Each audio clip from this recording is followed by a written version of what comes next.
workshop session at 7:04 p.m. And our first agenda item is a presentation on impact fees by Bruce Mayberry.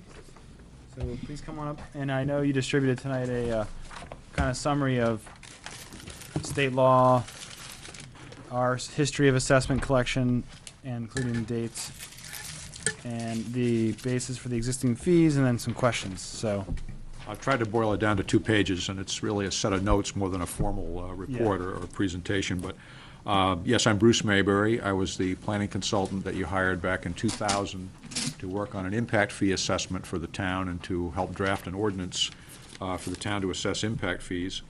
I'm going to try to keep this brief because I'm mindful of your lengthy agenda, and I'll just try to maybe talk for 15 minutes or so, and then questions and answers as you wish. that sounds great. Just by way of background, the impact fees were enabled by statute back in 1991. The statutory reference is there. Basically, it's an assessment placed on new development only to help pay for the growth-related share of capital facilities. It cannot be used to pay for operating costs and so forth. The amount is generally fixed at the time new development is approved. And then after 4 years, under current law, you can change that fee, and it would affect the rest of the lots in a subdivision, for example. The fee has to be calculated in some fashion as proportionate to the demand on the capital facilities, whether it's recreation, schools, water, sewer, that we did back in 2000. It's not supposed to be used for upgrades except to the extent that it's of benefit to new development. And most projects are a combination of upgrades and increases in capacity in many instances. So the fees can be used for combined projects of that nature. The fees have to remain within the capital account or the capital facility category that they were assessed for in the first place. In other words, school fees can't cross over and be spent on sewer. They have to be kept in their respective capital accounts and spent on the facilities for which they were assessed. There is an important provision in the statute and in your ordinance about how long the fees can be retained. By statute, you have 6 years from the date of the collection of the fee to appropriate any non-impact fee funds, or essentially to appropriate the impact fees themselves, to pay for the capital projects or some portion of those capital projects that were envisioned in the fee basis. And since the town has been doing this since early 2001, some of those time limits are beginning to get close for you on some of the fee income. Fee income was a little slow at the beginning because many of the developments in Newmarket, there were hundreds of units at the time I did the study that were considered to be grandfathered because their subdivisions had been approved prior to the adoption of the ordinance. So for many years, you've been had to waive a lot of the fees based on the ordinance structure because those developments were considered grandfathered at that time. So fee potential was a lot higher than actual fee income that was retained. There are other types of capital improvement fees known as exactions for off-site improvements that your planning board is probably familiar with. These operate in a similar manner. They have to be based on some reasonable share of improvement costs, but they can be used to fund upgrades, unlike impact fees. And they can be used, and they are usually limited to impacts that are close in to a development, not generic system-wide impacts, but improvements that must be done, are necessitated because of a development or a development in a particular area. And so if a road widening needs to be done to accommodate a new supermarket, for example, that might be one example. If there are certain upgrades required to water and sewer specifically for that development, those can be done in that fashion. So the impact fees are more for the generic system-wide improvements.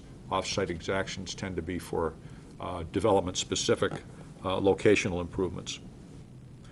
The study I did dates way back to October 2000, which means by this time, if the theory that all the cells in your body have replaced themselves over 7 years, I'm not even the person you hired back then. But I've tried to keep true to the impact fee principles anyway. You adopted an ordinance in early 2001. The first fees on record that were actually collected were in October of 2001. So again, coming up on that 6-year limit for some of the collections. Al Dixon provided me a summary of the impact fees that have been collected as well as waived. And so I just did a little summary here just to see what it looked like. And again, because of what is shown here is waived is principally because the developments were grandfathered, not because the town just said, well, we're not going to bother to collect them, or they're exempt for other reasons. So over time, as those approvals get more dated, in other words, after 4 years have passed, the impact fee schedule could kick in on any undeveloped units in those subdivisions or site plans, and so the fee income could become closer to what the total is for what you see as waived and collected combined. That appears to be about $500,000 a year in fee potential under the existing fee structure based on your past development activity, but only about $80,000 a year has been retained because of all of the grandfathering issues. The breakdowns, again, are shown by schools, which is the largest fee collection. And again, I would expect that those, as development continues and less would be grandfathered at this point in time, that the fee revenue would come closer to that total we just talked about. One of the ways of using impact fees effectively is to pay down debt service. In other words, if you have financed a facility that has the capacity to serve future development, you can use the impact fee income to help pay the debt service on that. Instead of using all tax money, part of it could come from impact fees. Just as an example, I took the examples of the annual fee income, if nothing had been waived, from the different areas on the top of page 2, and tried to look at, well, what would that annual cash flow buy in terms of bond principal if you financed it over 20 years at 5%. And the numbers are substantial. If you were looking at a school impact fee income of $300,000 a year, that would essentially offset about $3.4 million in debt service over a 20-year period. And often larger capital facilities are financed with debt, so it does give you an opportunity to finance part of capital facility improvements in that way. The positive thing about, I guess, the good side to debt service, if there is a good side, is that from the impact fee perspective, it means you've already appropriated the funds necessary to do the project, and therefore avoid, in most cases, having to refund the fees because you've already advanced the funds to do the related improvements. I've done a brief review here of the basis for the existing fees. It's in a full written report that's on file with the town here, dated October 23rd of 2000, which details all of the calculations, what we were assuming at the time, and what the anticipated improvements were. Just a brief recap on schools. There was a contemplated addition to facilities at either the high school or junior high level, and then and if that level had been achieved, then that would have opened up additional capacity potential in the lower grades. My understanding is that hasn't happened yet, and so that's an issue to consider as to how the fees might be used. Possibly for pre-development planning costs might be one possible use of the fees, provided that some facility is eventually developed. The recreation fee was based on the expansion of rec facilities, assuming that identified deficiencies were funded with non-impact fee funds.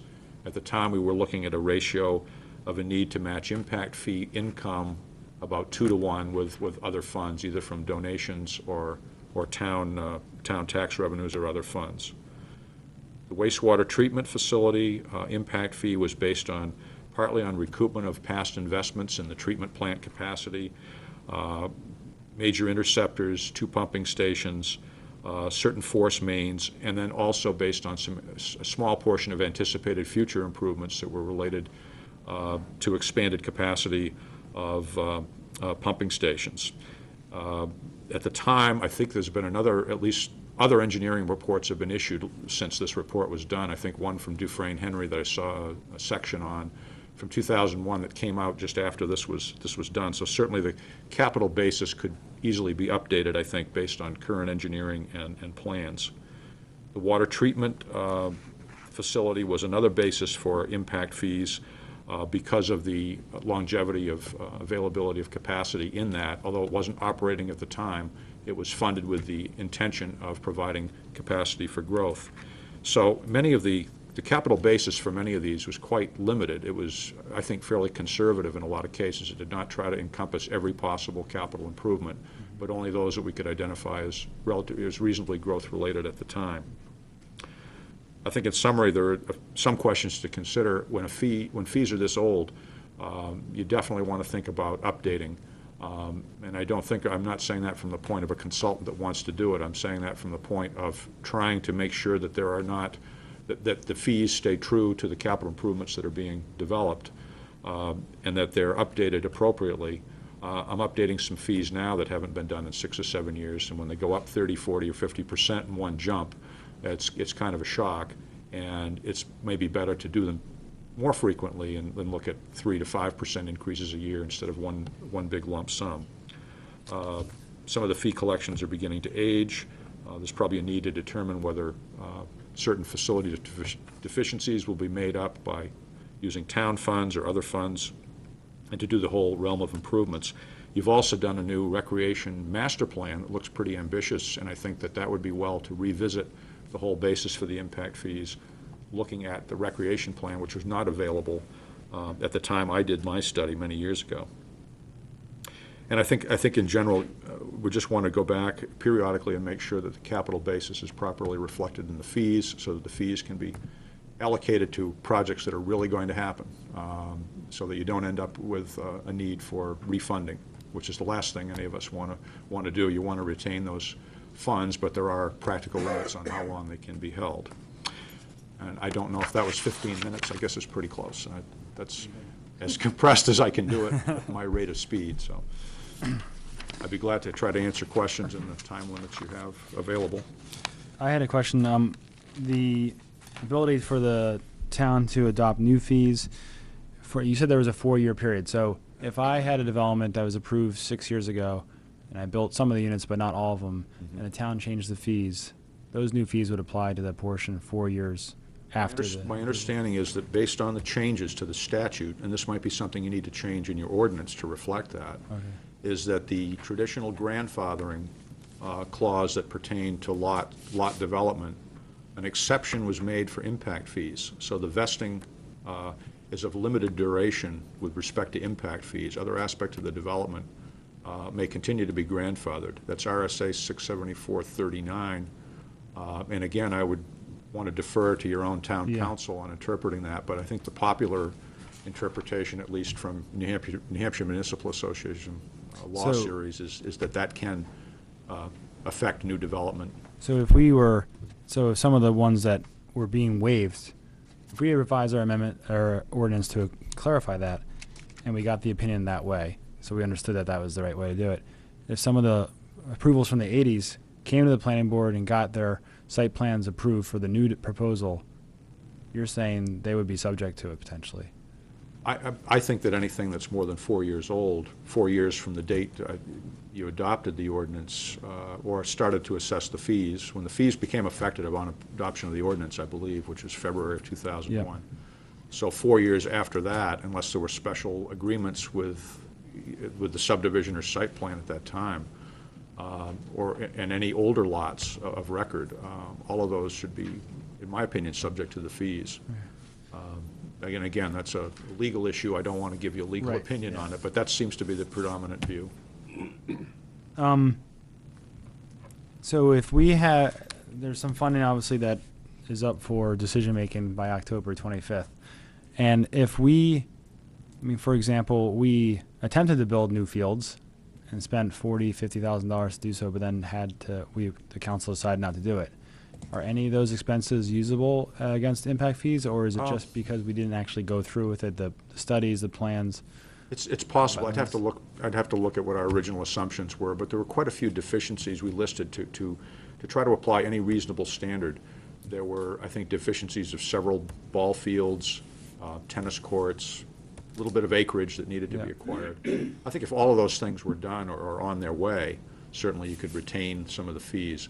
But I think the important thing to realize is that it doesn't mean that all the fees have to be returned. It's only those fees that are aged 6 years.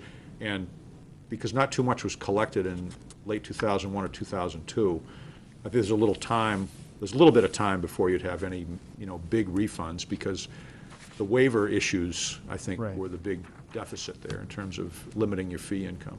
The other question is on water treatment. we're not using the water treatment plant. We hopefully won't have to use it for a long time. And so we've been pursuing new groundwater wells. So I'm not sure how familiar you are, but groundwater well sources, and we're in negotiations with a landowner on that. And we're pursuing artificial recharge of our existing aquifers. So there's been hundreds of thousands of dollars spent doing that. And how would we determine if that's eligible? This is the part that is confusing to me. This is what I'm recommending to communities that do water and sewer. I think personally that the impact fee statute is not a good one under which to do utility fees. I think they should be done under a water or sewer utility ordinance, a local ordinance, because as I understand it, the background legislative authority for those ordinances is much broader in terms of your powers to use them for upgrades, facility improvements. If you adopt these fees as we did originally under the impact fee statute, the 6-year rule applies on limitations. You can't use it for upgrades. And again, there seem to be, there's a history in utilities of having done system development charges. They go by different names, but they're really the same thing. And I would look into, with council's blessing, looking into if these are adopted or readopted, to looking at that as the route for adopting some different type of what was probably called a system development charge, at least in utility lingo, which is an impact fee if it's based on recovering the investment in capacity. So I think each of those ought to be revisited using the latest engineering studies and cost estimates for both of those. For example, on water, if we look at the statute on water, with the impact fee statute, it says water treatment and distribution facilities. It doesn't specifically say water supply. I don't know if that's an intentional omission or if that is literally what it means. If it means you can't incorporate the cost of wells or exploration of water supply and reservoirs, then that could be a limitation also of the impact fee route as a land use regulation. The other advantage, I think, of pursuing a utility-based ordinance for those in lieu of this is that it would be much easier to assess at the point of a new connection. And it's just awkward under an impact fee ordinance which says it applies to new development only. And you may have some infill development or existing homes that need to be tied into the water and sewer system. And I think we wrote the ordinance in a manner that would allow you to do that, but it's just an awkward fit. So that's an option to, I think, to consider, that I am advising most communities that I work with that have utilities to. You could approach the fee basis the same way, but consider adopting it under a different authority, different ordinance. Because it gives you more flexibility. I think that it would. I think there's just, there's so many caveats when you get into impact fees, especially the 6-year limitation. And limitations on so-called upgrades, that you have to begin to parse out the costs in some cases so finely that it just becomes more difficult probably than it should be with a utility. And utilities have been doing these types of charges for probably 30 or 40 years before there was an impact fee statute. Councilor Glennon has some question? Yeah, in the event the town should have to pay back some of those impact fees because of the date expiration on that, is there also an interest that has to be paid back to the Yes. individual? And at what rate is that set? It's not a set. The statute only specifies that the impact fees would be returned with interest. And it doesn't even say to whom, but your ordinance says to the property owner of record. So it's assumed that the fee the cost is passed forward in time. So I believe your ordinance says refunded to the owner of record with interest. And again, that would, I know that the account summary that I saw shows accrued interest on the account, so I know that's been tracked. It does not really make any statements about retaining administrative funds or anything of that nature, but just says the fee with interest. Okay, so It doesn't say how much. would it be fair to say that the interest probably would be set by DRA? I don't think so. I think that the statute doesn't set it. I think it would be based on what the town probably had earned on the investment. And then that leads to the second question, is that the interest that is accrued over the period of time, how are those dollars spent? How can we spend them as a town? You can spend them as you would the impact fee itself. Part of the impact fee? Yes. All right, Yes, so that they don't becomes need- part of the accrued revenue that you can use for capital facilities. So that's one of the advantages of holding them for a certain period of time. You could spend them, you could set an amount each year and essentially bleed the fees off each year if you had an ongoing set of improvements. If you had, say, long-term debt on a facility that had capacity for future, to accommodate future development, and you could have an annual revenue stream going directly to debt service, which would be a nice, neat way to do it if things worked out that way. Or another way could you possibly do would be prudent about it and keep those interest fees in the account to accrue additional interest on that. Yeah, I think that's a good question. I don't think the statute really says, it says the impact fees must be spent within a certain time. I don't know that it addresses the interest. So certainly the amount collected would have to be spent, but I think the sense of it I've always understood would be the accounts that were aged that old would eventually be spent. I can't tell you an answer on that one. I guess don't think was it's regulated, really. I was thinking more in terms that you wouldn't just close out the account, but there probably always would be some type of impact fee coming into that particular Yes. account, so, okay. Yeah. Thank you. Counselor, did you push your button? I hit the wrong one. Okay, Counselor Quox and then Administrator Dixon. I noticed lately with the planning board, Mike, when they approve a development, they tally up the house lots, and then they tally up the cost of the impact fees as a total dollar amount, and they mention that basically in the language or in the condition. If we were to readopt or upgrade our fees, because the planning board quoted that dollar amount for that particular development, and 4 years down the road, they haven't done anything, and we've increased our fees for the existing remaining house lots, would we be obligated to let them build those other homes over the 4-year time at the lower rate that they quoted to them during the time of their approval? Yeah, it could create it, if you recorded that right on the plat, and it's in the minutes and it's in the records, that is the fee. I think that probably the way to do it now would be to have a clause of some type that said, if there remain unbuilt lots, I can't make up the language on the spot, but after date X, then those units, may be subject to amended fee Amended amounts, fee- or something fee to that amounts, effect. okay. But there are some communities that are recording it right on the plat, that there's a certain amount that will Or be in the due. language, which- And probably properly so, because at the time, that was the interpretation of this. The statute didn't have this new clause in it. It only came in 2004. So it's something to look at to see if there would be maybe better language that would preserve your ability to adjust or amend those fees.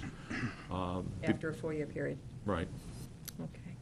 And would we be able to use any of the monies collected in 2001, too? There's $47,760 and change that was collected for the school impact fee. Could the council utilize that money for the $50,000 that the school used for designing of the rec fields with their school project? Would we be able to use that? Well, I think if for a school impact fee, really, the original basis of the fee was based on buildings, on school buildings and their value. We did it pretty conservatively to try to take the whole realm of possible improvements. So that would be a difficult fit, I think, to take a school fee and put it toward a rec improvement.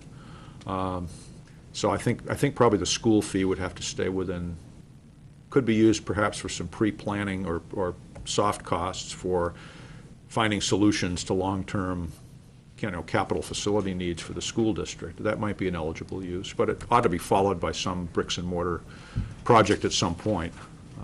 But that's a possible use. I think the town did use some rec fees to offset part of the cost of the rec master plan, which is related to growth, and I think I consider that a portion of sort of a pre-development cost that identifies the future needs. And architecture and engineering and studies are often part of the overall capital costs that you incur for a facility. Okay, thank you. And just to follow up on that, in regards to the school has spent, I don't know, probably $100,000, and they did request that we release release the school impact fees. That's one of the reasons this is here, I believe, that we're having it here. So, and the voters have turned down twice the proposals for those schools. So, is it just a matter of determining what a proportion of the proposal has to do with new improvement? And does the school board make that and tell us, or do we make it and tell the school board how much more we get? I'd have to look back at the ordinance, but I think it's a collaborative process between, you'd have to review what I think what the reason is for the funds to make sure, because you really are in the position of having to refund the fees if there were a demand on the funds after you've allocated them. I think that there have been areas where towns have transferred funds to pay for a portion of capital improvement planning.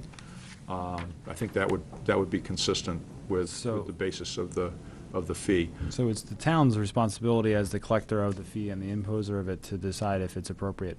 I think so. The school board to make that decision and I get think that so, rationale. because, you're collecting it solely for the school district and for school facilities, but I think that the town would just have to have some evidence that there's a growth-related capital improvement down there somewhere.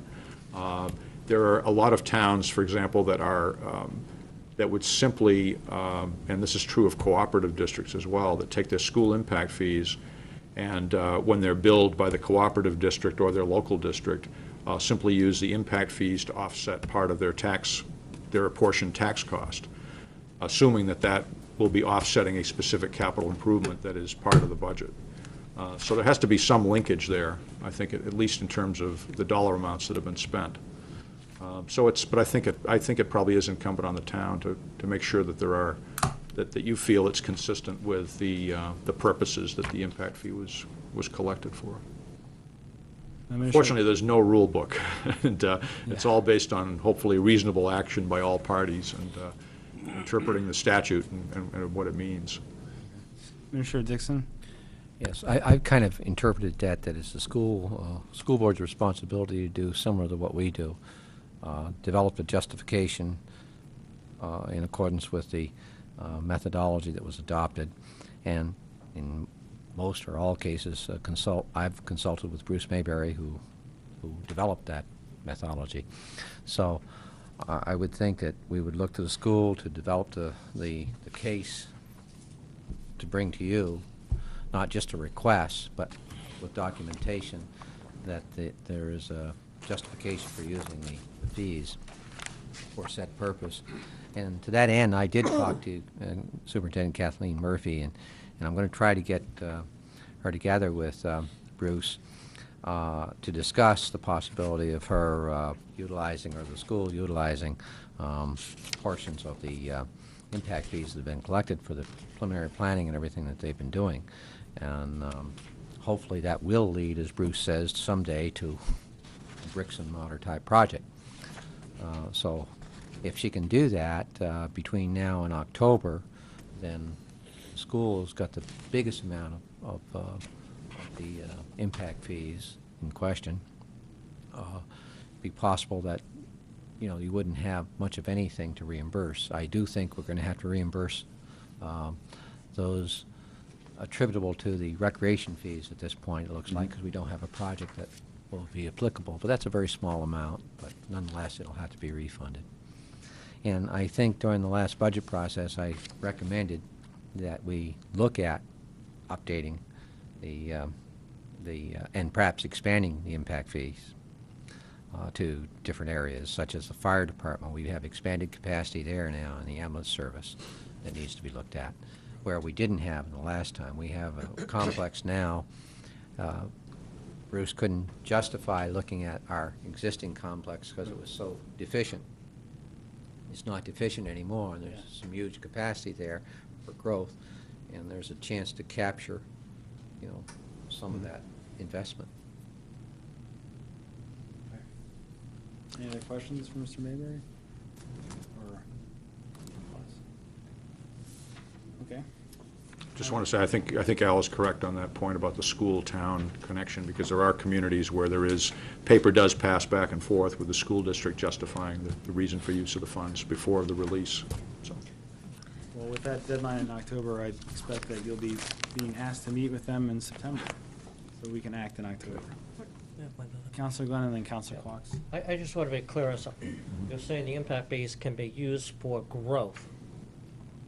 Like, say, for instance, the school, because I'm under kind of confused here. The impression I'm getting with the school is more that we've outgrown the facility itself, not so much because of growth in the population, but because of the structural deficiencies in the building, not so much the growth, because at one point we're looking at a school capacity of 900. Now, I guess at some point they're looking at one for about 350, 400. So, I think we need to be careful there too. I You would- did say specifically, Well, when I say growth, I mean new development, if that it's of benefit to new development. I think with schools, typically when you have an antiquated school and you go to replace it or expand it, you do it to modern standards, and part of that investment will be to rectify deficiencies and generally to allow a little bit of extra for in case there is growth in the population. So the impact fee almost becomes a buy-in type of situation, that it will benefit new development in some fashion, because new development will produce pretty much the same average number of school kids as you have today, is the theory over time, so that there is a use factor there. So as standards change, the fee would increase to reflect your actual capital investment. so when you say future, when you say growth, are you talking future growth or? I'm talking about, when I say growth, I'm talking about a facility that has the capacity, in the case of a school, to handle more enrollment than you have today. Okay, so you can actually plan out the future using the impact fees for something that could be coming down the road? Yes, I think you can. I think you can. Thank you. I'm all set. Administrator Dixon? I think, Dana, that's the important, Councilor Glenn, that's the important thing about consulting with the individual who developed the methodology for the impact fees as you develop your request in case for expending money. So if that's done in a proper manner in advance, then you avoid any of those questions. Those will be answered for you. I would agree, yeah. Thank you. Yeah, it's unfortunately, the future's hard to predict. It's always better a fee is great if it's retroactive. If you've already built it, it has capacity, then you don't have a problem. It's anticipating what you're going to do in the future and what the voters will approve that creates these difficulties, so. Councilor Cox? Can we use, if we wanted Mr. Mayberry to help us recalculate our impact fees and rewrite the ordinance in certain ways, to adopt a system, development charge and such, can we use any of the impact fees that we've collected that we might lose to pay his fee for that? Now that we have an impact fee ordinance, can that be utilized in any way? Doesn't sound like it to me. It has to be a cap. I don't know. That's a little, it's a little general. Yeah, bit of a stretch. Okay. Don't want to stretch too far. Thank you again for coming in. Thank you very much.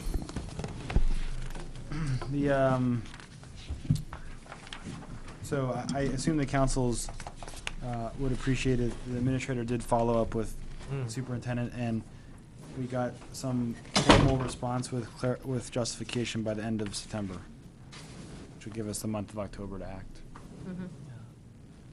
What about the other ordinances that he was referring to, that we may have to rewrite some of those? Where does that go? Does that go to planning board with us? Or? We should probably schedule a joint planning board meeting sometime this fall, maybe when Mr. Winowski starts, and get a couple things on the table.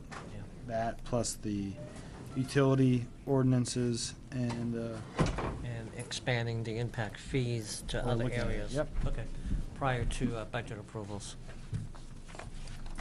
okay, Mr.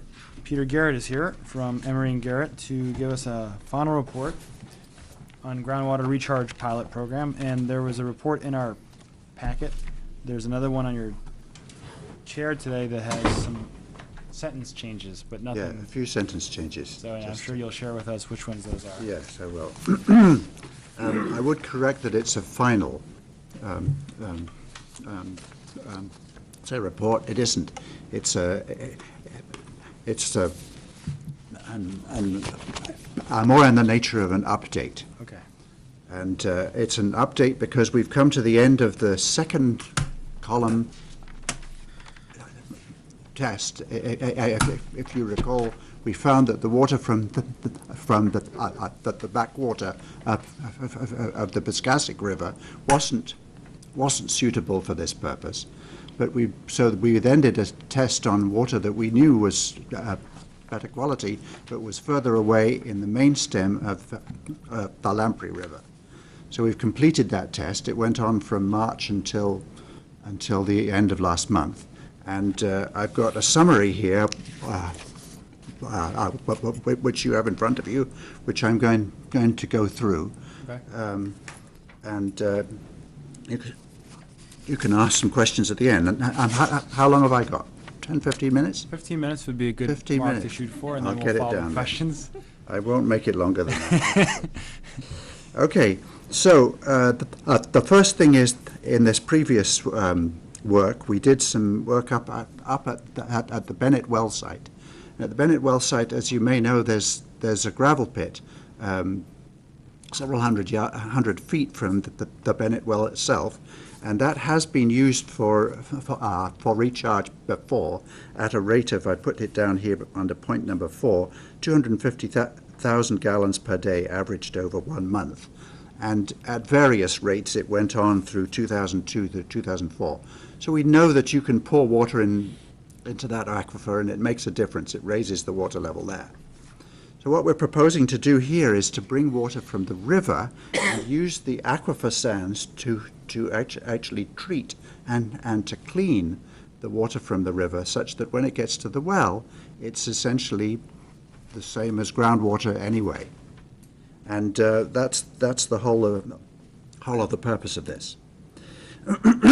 So, okay, just to go through the first part, 1, 2, 3, 4, 5, it's near to the Bennett well. It's also up gradient from the Sewell well, so it'll serve to recharge both wells. It's sufficiently far from the Bennett well that it meets the state's limit on surface water, because you don't want to put surface water too close to a well, otherwise you're just pumping surface water without treatment. The state has a 50-foot limit. They're raising it to 100. We've actually got a 300-foot setback here. Aquifer material is exposed there at the surface, and it works. We're not quite sure how much water we'll be able to pump up there. We haven't done that kind of a calculation yet. It's not possible without a little bit more work that we need to do, and I will get to that in a minute. But if we pumped 500,000 gallons per day during the winter season, that's late fall and winter and spring, when the river level is high, it's possible to get 500,000 gallons a day into that gravel pit. The site has been used. You have a couple of possible water quality impact issues up there. One is lead from a firing range up there, which I think you've heard about, and another is MTBE from a spill site nearby. And what may happen with the artificial recharge, when you put it in a basin, you create a groundwater mound, and this might have the effect of actually pushing the contamination away from the wells. Can't guarantee it yet because we haven't done that part of the work. So what we've been doing over the last year or so is some geochemistry, and asking ourselves the question: what will the effect be of actually taking river water, putting it on that aquifer? Is the aquifer capable of actually, taking not contaminants out, but it's actually just organic matter? So if you hold up a bottle of river water, it's brown. By the time it gets to the well, it shouldn't be brown. The color will be taken out together with the various chemicals that make up that color. So we did a first set. I won't go over into the details. If you turn to page 2 at the second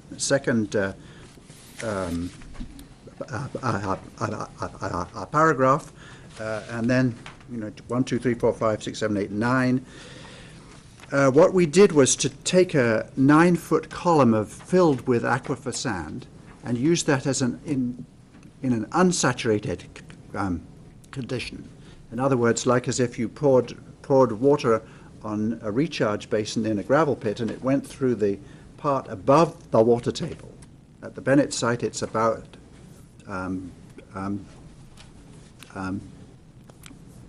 30 feet thick. We did it on 9 foot. And then you pass it through a separate, afterwards you pass it through a separate 9-foot saturated column, which in this case, we only did 9 feet. We've got a 300-foot aquifer for it to pass through. And we found that it really worked rather well, and you'll get these various points. About 40% of the organic material was removed. And if you turn to the back of the one you just got today, the top one of these graphs here, you'll see the blue line is the dissolved organic carbon. That's what DOC stands for. In the river is the blue, and in the pink is passing through 9 feet of unsaturated sand, and the green is through 9 feet of saturated sand as well as the pink. Okay? So what you're seeing is the concentration of dissolved organic carbon. The units are wrong. That should be ppm here, not ppb. Sorry about that. But it's about 40% of the dissolved organic carbon is taken out. The effect is the effect of this is that the disinfection byproducts, which were always a problem with your water treatment plant, are unlikely to be a problem. Number 3, Professor Robin Collins also did another test, and he found that E. coli bacteria and a surrogate for viruses, the aquifer was highly effective in taking out those kinds of things too. The pH of the water remained about the same, went up a little bit. Dissolved oxygen was reduced. When you pass river water through an aquifer sands, there are actually bacteria in the sands. You hardly notice them. They're not very numerous, but they are the ones who actually eat up the dissolved organic carbon in the river water, and so therefore, purify it. And in doing that, they eat up some oxygen too. So the oxygen concentration in the water goes down from the river water to aquifer. So, but we don't need to worry about that. It's just what happens. Iron was never a problem in the river, and it doesn't seem to be a problem when you pass it through this material, like this aquifer sand. Manganese, I'm going to refer you to the bottom diagram here. Manganese, above the little red line here, that's the MCL, the maximum contaminant level. When you have manganese in your water above that level, it makes black spots on your laundry and doesn't look good on your toilet either. So it's important to get manganese below that in any public supply. And what we found is that actually the passage through the aquifer made it go down to the bottom of the page here, which is pretty well 0. We were pleased about that. Hardness, there won't be much of a change in that. Last one, I'd like you to read. Tests were performed to determine if there would be any deleterious effects of mixing the recharged river water with the Bennett well water, and there were none. So we were very, very pleased by all of these 9 points. And by the way, number 3 on this new document that you've got is the one where there was a change in some language. So our conclusion is that the water from the main stem of the Lamprey River is in fact suitable, but the water from near the water treatment plant is not. So where do we go from here? So what we're going to do is, to complete the current contract that we have, is submit an application for a groundwater discharge permit that will meet all the DES guidelines, and submitted to them for their approval. And however, we've got a choice here. There are 2 ways of doing it, and we haven't quite made up our minds what. And at the end of this meeting, what I'd like to have happen is that you empower George to work with us so that we can make a decision to, it's either this column, the field test, or a permanent permanent system. The field test is this. You take a temporary pipeline from the main stem of the lamprey, and you lay it all the way. It's about 2 miles to the Bennett well site, and then you do a field test of what we've been doing here. That's possible. It costs a bit more because, of course, you have to lay that pipeline, and you've got a possible, freezing problem. You have to keep the pump going if you're going to pump water from the river in the winter. Otherwise, you've got a popsicle 2 miles long, and that wouldn't be very good. And so to the top line here, safety.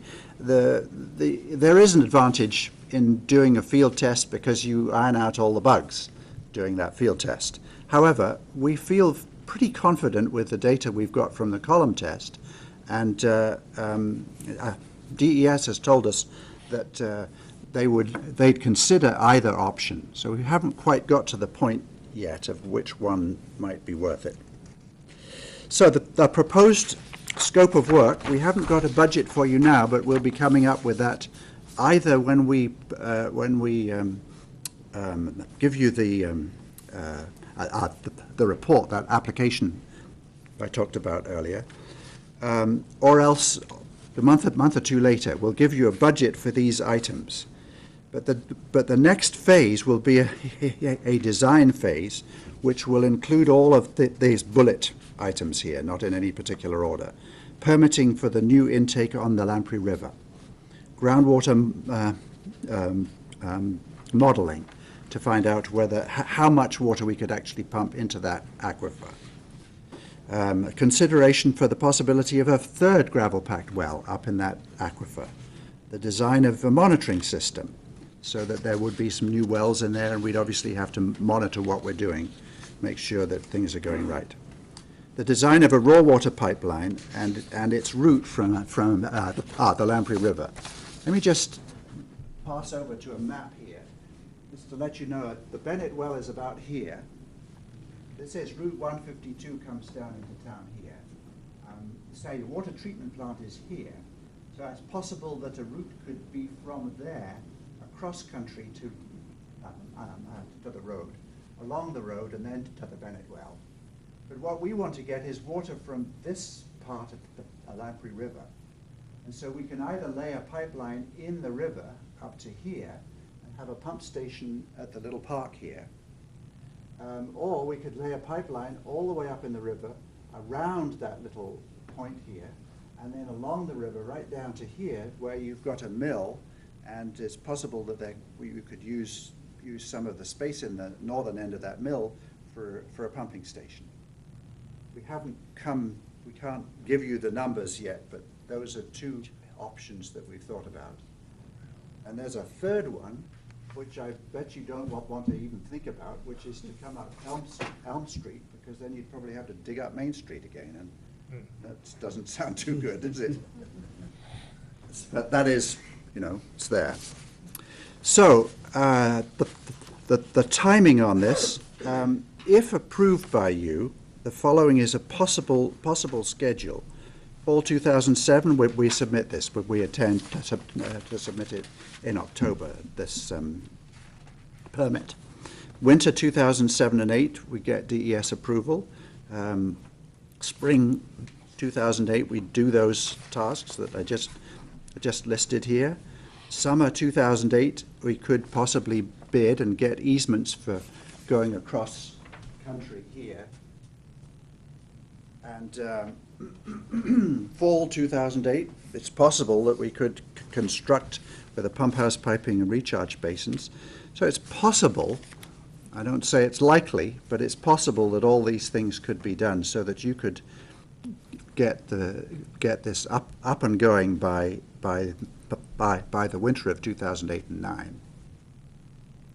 So in closure, we recommend that, as on the basis of the work that we have already done, it would be wise to proceed with further tasks leading to the design of a recharge system. The design process is being conducted under the scrutiny of DES. Staff has commented favorably regarding the planning and results to date. And however, we will need to address the cost-benefit ratio of laying additional raw water pipeline and the additional water supply gained that you will actually get from doing this for system use before we submit this permit application. I did it in 10, didn't I? Something like that, yeah, that's good. You covered all the key issues, that's for sure. So that last line was the first time that was mentioned, the cost-benefit ratio? Yes, that's new that wasn't in the first one. Thank So, when would that be done? Well, that'll be done in the next couple of months before we submit the permit application. If you go back to page 3, we haven't come to a decision on whether to do a field test or install a permanent system. And so in order to apply for a permit, we need to know what kind of permit we're applying for. It'll either be a field test or it'll be, here's the permanent thing. We'll make adjustments if we need to. So that's part of what we're doing now. And so the council needed to give you a decision about whether it's a field test or a permanent system. Yes, Before I'm willing to do that, you should realize I'll want to know what the estimated cost of laying the pipeline is Yes. for the permanent system. yes. And then we need, I think I need to be reminded, but I believe we would need to get voter approval to bond, because we're not going to have the cash to pay for this, I'm pretty sure, in the water system. So we'd have to bond, and that means a May 2008 vote at the earliest. And for us to put that to vote, we'd have to have the very good quality estimates Yes. in by February at the latest. Yes. Well, I've got some early numbers, but I'm not prepared to. I'm not asking Put for them them out. tonight. I'm just Got it. saying Yes. this timeline probably needs to be adjusted to reflect our budget reality. Otherwise, Yes. we won't be. So you say it's May? Well, May is we're a going- town vote, and February we would want to be making a decision whether it's going to go on the ballot. I mean, we have a little bit more time than that, but you don't want to. We'd rather not make the decision at the last minute. Yes, thank you. Okay. So what I'm going to suggest here is that we work. Well, George and we work together to come up with the options and to put numbers on these two options so that he can come back to you and suggest the one or the other. Probably in October. Councilor Glenn and then Administrator Dixon. Based on what the chairman just said, put the voter approval in May, where can we go with this so far? We can do the submittal of application for groundwater discharge permit through DES, and then are we kind of in limbo with spring of 2008? I'm just trying to get a fix on where we can go so far with the timing issue here. I guess we can do the fall thing. We can do the winter thing. Right. And then we stop at the spring of 2008, or can we proceed with that task also? Well, we haven't given you a budget for those tasks, but we could do that in October. Yeah, what I So- was suggesting was that before we make a decision and authorize them to submit the Right. groundwater discharge permit application, we would want to know what their rough estimates or fine estimates are for the cost of doing the pilot versus laying the pipe permanently. So we can say, Right, I got that. Yeah, I got that, but I guess my question is, can you still go, while we're waiting for that estimate to come in, can you still proceed with DES and the permitting? only Or if is that all only- contingent on this whole thing? only if he knows which one he's applying for, permanent or. That's what I needed. It's possible that we could write an application that had both options in and tell DES we That's what I was thinking. haven't made To up be a our step minds ahead of yet. it. Yeah. And then you can pick and choose the one that best suits the cost Right. and what the voters Yes, vote we for. could do it later. That's a good point. Administrator Dixon? He's got a frown. Yeah, I was just going to say that basically, the data you have right now, if I understand it, can only get better in the real situation because of the depth of soils or sand that's in existence at Bennett Well. Yes. So it's a pretty safe bet as far as you're concerned that there's going to be the ability to have the water from the river assimilated into our aquifer without any big problems. Yes. Okay.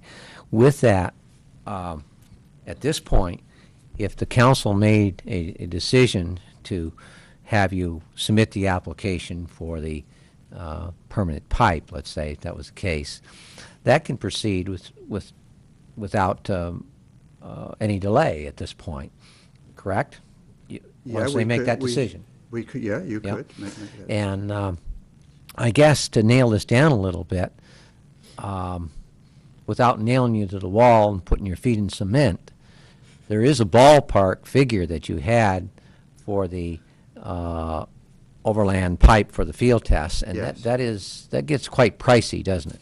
Well, we And Had it a while ago, didn't we? what's that? Didn't we get a rough estimate? when we I don't did know it? if we I've have got got it it written updated. down here, $200,000, and that's for a rental pipeline. Yeah. Earlier, when we didn't know about the possibility of this rental pipeline, we had another number which was higher than that. Yes. We actually have to buy the pipe, Yeah, even though it's a temporary pipe, and then what the heck do you do with it? yeah. So we didn't like that so much. The only problem with the rental pipe is that it's a 6-inch pipe, and if we're going to pump 500,000 gallons a day up there, we need a bigger pipe, Yeah. alas. And so we haven't solved that problem unless we come up with a bigger pipe, Yeah. in rental, but we haven't found one And yet. you do have a rough ballpark figure for the permanent line. It's very rough. I'm not Yeah, that's prepared- fine, yeah, okay. yeah. You got a rough figure? Yeah. Range, let's have a range, Well, let's say it's millions of dollars, yeah. and 100 million? no, Okay, a few $1 million. few million, yeah. So like, you could be talking 10% of your cost plus for the cheapest temporary overlay, right? Yes, yes. So, it almost makes sense to Permanent. do the permanent thing, because he's collected enough, through this study, Emery and Garrett has collected enough data that this is going to work. That's the way it looks, and we've certainly got some backup on that by having, got Robin Collins, who's a real expert in this kind of thing. Yeah, and we had some experience in what we did early on with the 250,000 gallons on average that we put in there, Yeah. that the recharge works. So you're working at a reasonable thing. And if you did approve the permitting for the whole thing, essentially with a May, you're not going to do any construction this year anyway. With a May town meeting approval, with a bond, once it's approved, you can start that process. You don't have to wait until July 1st fiscal year, because it's bonding proceeds. So you can start bond, so they could proceed if they had to permit and everything in May with the with the bidding and getting the job done. And you could have that online, I think, pretty close to what you were talking about. Okay? I don't know who's trying to convince who here. You're trying to convince him, or he's trying to convince you? No, I'm just looking at the timetables. Yeah. You're not going to do any construction this year. True. No, no. Okay, so the earliest you can have bond approvals next spring, that's May. So you're in prime time for the summer construction. So, a couple questions. Is there anything that, this is basically pouring into our only water supply right now. Pardon, it's a what? We're pouring water into our only water supply. Oh, yes. So, is there anything that keeps you up at night about this, or anything that's like, well, I wish I knew that, or Well, this is a question that I haven't answered yet? Let me just answer that. It's a good question. You said that based upon what we've done so far, we have, it looks like a good bet.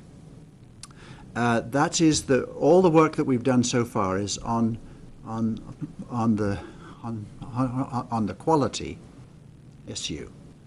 The quantity issue, I'm still not quite sure about, and that's why we need to do this groundwater modeling. What happens? Let me go back a little bit. Before you had wells at all, it rained on that aquifer. The rain went down to the water table, and then it ran out to the sides because it's a kind of hilltop aquifer, and it came out in springs. So in other words, it overflowed naturally. That's the way aquifers work. Okay, you put in wells and you draw the water level down in that aquifer so that the springs dry up. Okay, and you draw out the water that has rained on it in the past year. Now in the year 2001 and 2, where you had very little rain, the wells dried up. No springs, but almost no wells. So this actually draws the water level down in the aquifer such that it's like a bathtub that's getting very low because you're drawing the water out. That's a time when you could actually pump more water from the river. You're pumping it high river water, to fill up the half-empty bathtub that you have created. Now, a wet year, like 2004 and 5 particularly, your aquifer is again overflowing, I bet. I haven't actually observed these springs, but this is what happens, even though you're pumping your wells. So this is this artificial recharge is a process that in this aquifer situation works particularly well in a drought sequence, because you can always pump from the river at high water. You're not pumping from the river when the DES is concerned about it. You're pumping at high water levels, and it can fill up your aquifer that you've pumped down. In years in which you've got plenty of water, it won't be so necessary. It's, as we say, gravy. And basically, we have our monitoring wells around the area. And when you were saying the wells were drying up, it was the monitoring wells that were drying up. And when we pumped artificially, recharging, we could see and monitor those wells, and you could see the water coming back. Oh yeah, so you can it came up 5 or 10 feet. Ably tell you, or monitor that to know when you don't need to put water in and when you need to put water in. So I think you've got enough history here that you're working on a pretty sound process with the work that they've completed on the quality. Councilor Pulaski, then Councilor Lennon. With USA Springs in Nottingham, which is planning, and it's looking like it's going to be a go for them pumping water out of the aquifer that it is my understanding that feeds the Lamprey River. How will this affect our pumping out of the Lamprey River? I can't tell you in detail, but I have looked at hydrographs of the flow, and what it is that in summertime it can get down to 10 what called CFS, that is cubic feet per second, or else less. It went below that in 2001 and 2, and that's a drought flow, and it would be best if there were no pumping from the river at that point. Okay, actually, there's another point that you may not know, and that is that Durham pumps from the river during summer at that time. Well, but they can pump in summer anyway. And okay, during high flow times, it's usually up above 100 CFS. So you're going from a low flow, which you don't want to get below, like 10 CFS, which we won't touch the river at that time, but we'll be pumping from when it's about 100 CFS or thereabouts. Sometimes it can go up to several hundred CFS. That answer your question? Yes. Counselor Wilfred Hamel. You have latest info on the conditions of, I don't remember the exact terminology of this organization, it's New Hampshire Rivers withdrawal conditions or something? Yes. You're up to par on that? Yes, there are some special rules that govern the water withdrawals from the Lamprey River. As you may know, about a year or so ago, we considered withdrawing water from the Lamprey River in Lee. Yeah. And it didn't seem like a good idea after we considered it all, because it's designated a wild and scenic river up there. It isn't in this town. And we've talked to the DES, who actually get to administer this, and the people that we've been dealing with up there think that what we're proposing is actually quite reasonable. Now, you do have a permitted withdrawal at your water treatment plant for I don't quite know how much it is. Do you know how much it's permitted? 1 million gallons a day. Million gallons a day. So we won't be pumping that much, and we'll be pumping it out of the same water body, although it's a different site. And because it's a different site, it needs a new permit, by the way. Yeah, yeah. And also, you spoke about, did you speak about a filter before it gets into the area where you're going to pump it into, some type of? No, the aquifer provides that filter. Yes, but you're coming out of the river direct right into the sand. Yes. Yes. Isn't So- there some type of a foaming, frothing type, something that builds up that's going to have to be removed? Well, that's actually not so Dover. Dover uses a similar kind of system, and they they just have a single recharge basin which they fill up in the winter and they don't use in the summertime. In this case, what we might do is we might use two basins, and we'll pump water into one basin, and then if anything happens, we've got a second basin right next to it. So this would take care of the color? You spoke? Yes. Okay. Yes, the color is almost entirely due to Just a to organic carbon in the water, dissolved organic carbon. Thank you. Answer your question? I have a couple questions. What would the size of the pumping station needed that you were thinking might go in the mills? Because the NCDC, which I'm a board member of, is currently in negotiations with the proposed developer. Yes. So if there's any, this is the time to know what those ideas might be. George? Yeah, go ahead. I threw that in just because I thought it would be a good time.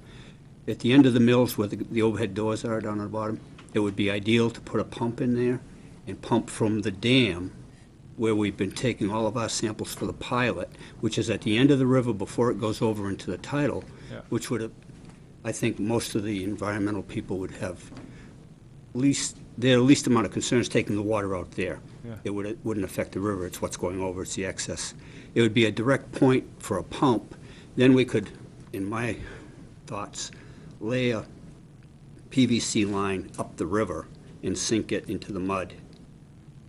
And it would be an ideal situation. It wouldn't involve any chemicals or anything, just pumps. And it could be maybe in a small, 1,000 square foot room at the end of that building, if we could acquire some property there or something to have. It would be easy to get it from the dam to that building and then back out and into the riverbed. So I just threw that out as we were talking and brainstorming about what we could do. The other alternative is that we have to find a piece of land that we can put a pump station on.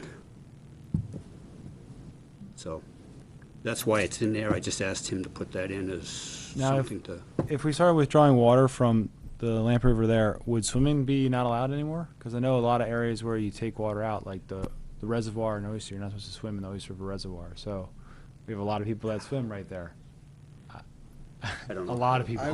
I would, Swimming. I would say that you wouldn't have a problem, because the aquifer is quite capable of taking out whatever And plus, viruses or if bacteria. you're drawing the water out in the winter, no one's swimming in the water true, in the too. winter. Yes. A couple of brave Right. souls, maybe. Different water.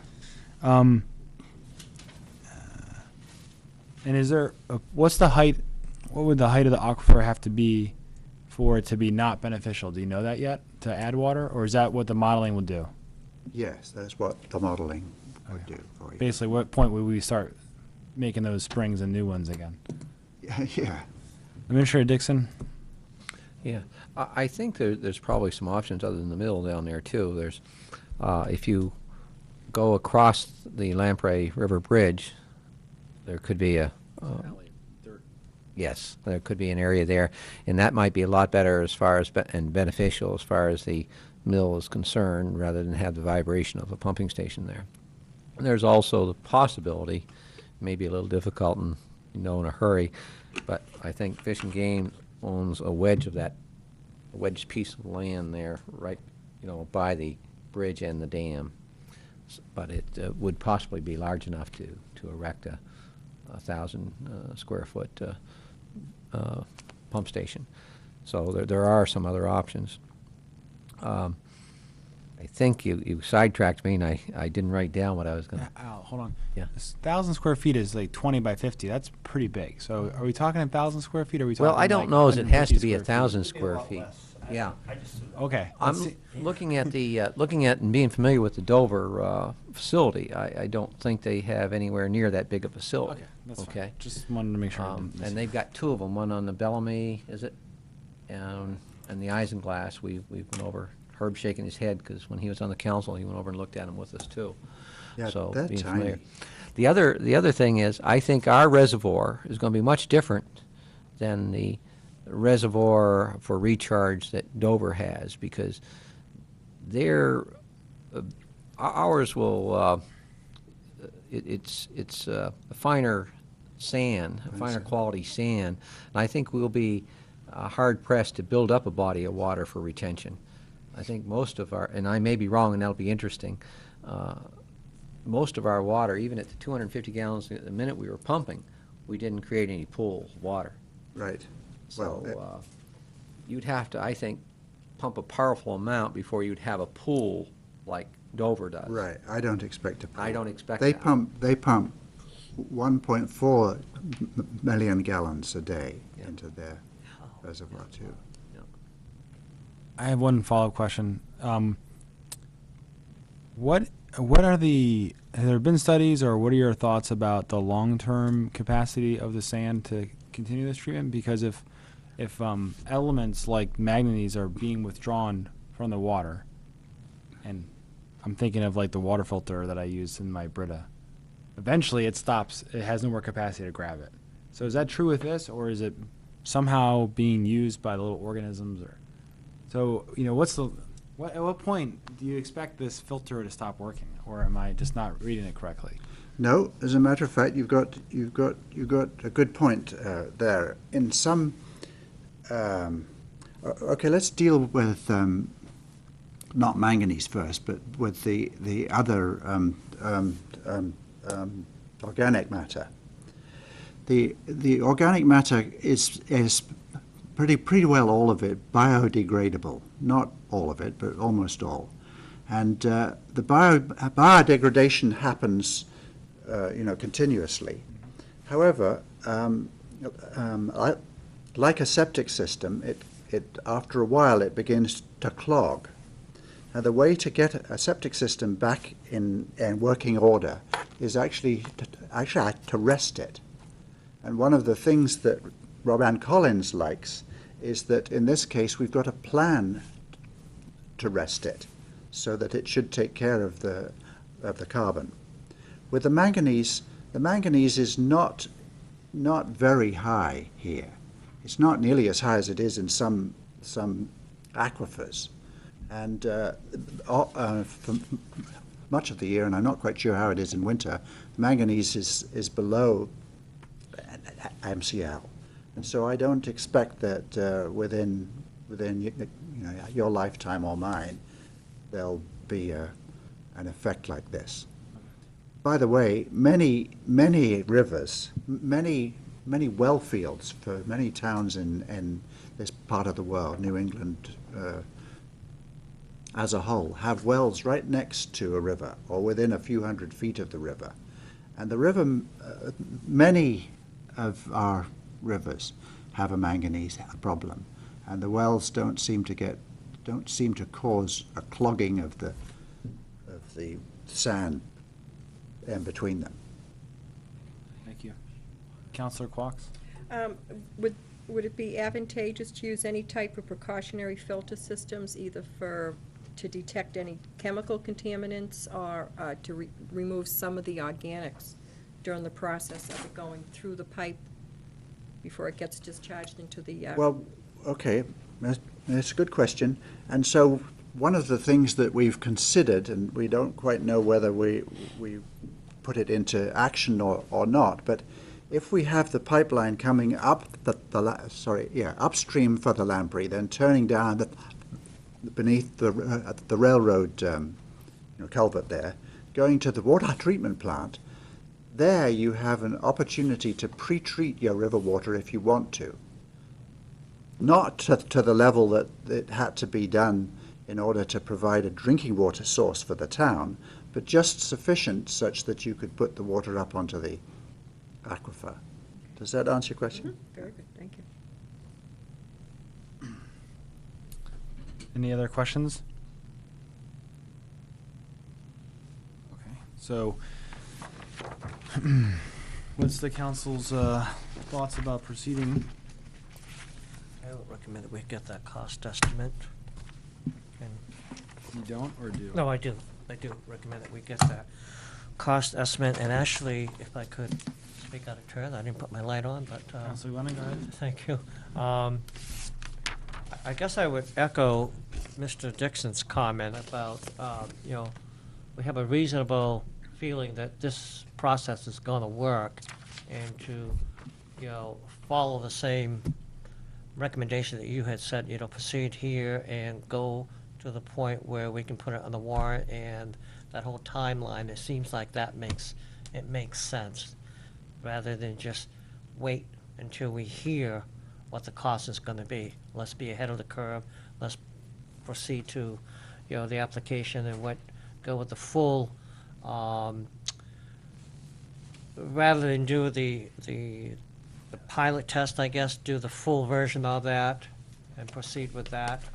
And I guess my other question here is what's the difference between doing what I originally said, which is to do the permanent, or doing remember how I had indicated going to DES with both versions? Yeah. Is there a cost difference if you do that? I mean, on your time, or is that going to increase the cost? Or Well, it'll. It's not a huge amount anyway. It's a matter of figuring out what monitoring you'll do in each case. The DES says you could do it either way, but each has a monitoring consequence. okay. And what I put down here was the additional cost of the permanent system for the monitoring would be $10,000. It's a fairly, because you haven't done the pilot test. Right. Yeah. But insofar as the application process itself, Yes. by putting in both versions in there, that cost to us from your end is not going to be substantially higher. And what I'm getting at is, are we better off to put in both of them now versus we find out later on the cost is so high that we... No, because that's all testing, though, isn't it? So it's not like you're going to pick out one version that's going to be cheaper than the other one. Okay, no. I think it's more important Yeah, that we distribution, yeah. just get some costs to you, but you. Yeah, I think I'm going to stick with my original thought was to go with the version of what Mr. Dixon has said, to submit it to DES on the premise that we're going to go with the full version of this rather than piecemeal it. Very good. Thank you. That's my recommendation. So what I, maybe to build on what Counselor Glennon said is, let's see, create a little calendar here. Let's see, our October business meeting is October 3rd. Would you be able to have the cost estimates by then? Because then we could act that night and authorize the application process. Which we could do in the next month or so, the following month. Yeah, I think we could get the costs for you then. George is kind of saying yes. So we would need them the week before, so we could have them in advance Yes, and look at them. October 3rd, you said? Is the business meeting that would make sense to me. If at all possible, it'd be better for you to have it at the September workshop so that you could act on it in the business meeting. You know, have a chance to discuss it at the Yeah. workshop session. All right, so I'm afraid that might be a bit difficult. I'm going to take a vacation and, no vacations. Come on. Okay. sorry about that. Well, if we get it in October, then we act upon it in November, right? Because then we review it. Well, I mean, what I'm saying is that the November I'm leaving this with the understanding that we're waiting for the cost estimates before they actually do any work on the applications. So if we don't tell them until November to do the application, they won't get it until December. We won't get a decision until April or May, which means the voters might be voting on something that they don't actually know. Well, hang on a minute. A lot of the application process is actually getting to describe what we've done in these geochemical tests. And that's already done. Well, I haven't written it up, but Okay. the basic work's done, sure. So I guess the question for me then is, how much time do you need from when we say, yes, apply for both or this or that, till you actually can submit it? Or would you prefer to have that tonight? It sounds like folks might be willing to do that, but I'm not. I would prefer to have you say, yeah, go ahead, looks good tonight, and then it would be done. You're going to have to make the application anyway. Yeah, and that's my point too, but you're gonna make the application anyway, so. So is someone on the council like to make a motion regarding this? I mean, I'm willing to consider a motion during the workshop if everybody else is on this matter, this particular aspect of it, This workshop or another workshop? tonight. Okay. So, Or we could do it at our next meeting No, I think. Wednesday. We should be moving it tonight, but how would you word such a thing anyways? To authorize Emery and Garrett to prepare the necessary paperwork to submit for a groundwater discharge permit for a Application. permanent system. To DES. So moved. Second. I just got tricked into doing the motion for you. Exactly why I did that. Okay, so is there any discussion on this motion? Everybody understand what we're authorizing? Mhm. And that cost is part of the original contract? Yes. Yeah, so that was Just wanted to the make end. sure. Yeah. All right, please call the roll. Counselor Pulaski? Aye. Counselor Quox? Aye. Counselor Hamel? Aye. Counselor Branch? Aye. Counselor Glennon? Aye. Counselor Hart? Aye. Motion carries. Sounds like unanimous.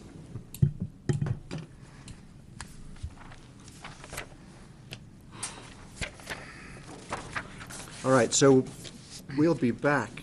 I'm not quite sure whether you want us at a business meeting or the next workshop. If you can give it to us by the business meeting, we might act on it that night or act on it at the next workshop. So get it to us by the end of September, please.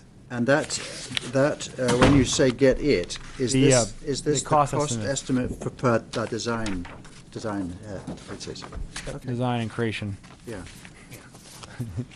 If I'll you see can what I have can it do. before September 19th, they can act on it at the September 19th meeting. Even though I won't be. I mean, this poor guy wants to go on vacation here. Thank you. Mr. Garrett, Right, thank you. sure, thank you. So when is it coming? By the end of September is my guess. Okay, the next agenda item is update from the Veterans Trust Committee. Janice Rosa, the chair, is here, chairwoman. Should we tell her that Mr. Garrett ate up 20 minutes of her time? Please come up to the podium, and we have your email report. Thank you for coming tonight, so you have the floor. Yeah, I'd just like to say one thing. This man, Mr. Garrett, who came and spoke, I think he did a wonderful job in explaining it for the layperson. I think that's a compliment to who you chose, because that's a complicated subject to Yeah, it follow. definitely is. Thank you. I'll probably just take 5 minutes, and the reason we came, yes, Julie wants to go next.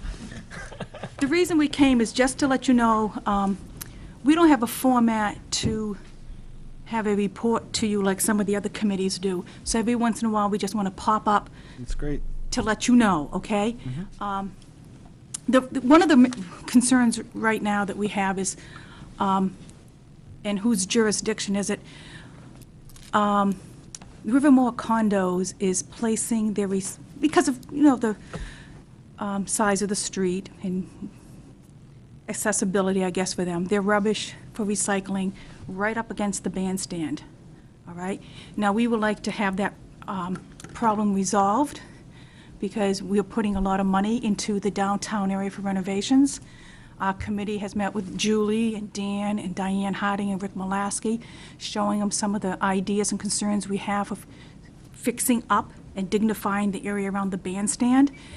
And we want to claim that area with design patents, and you can use it now with our design patents, and it will also provide and claim spaces for future use if the community needs it 50 years down the road, so to place additional memorials if needed.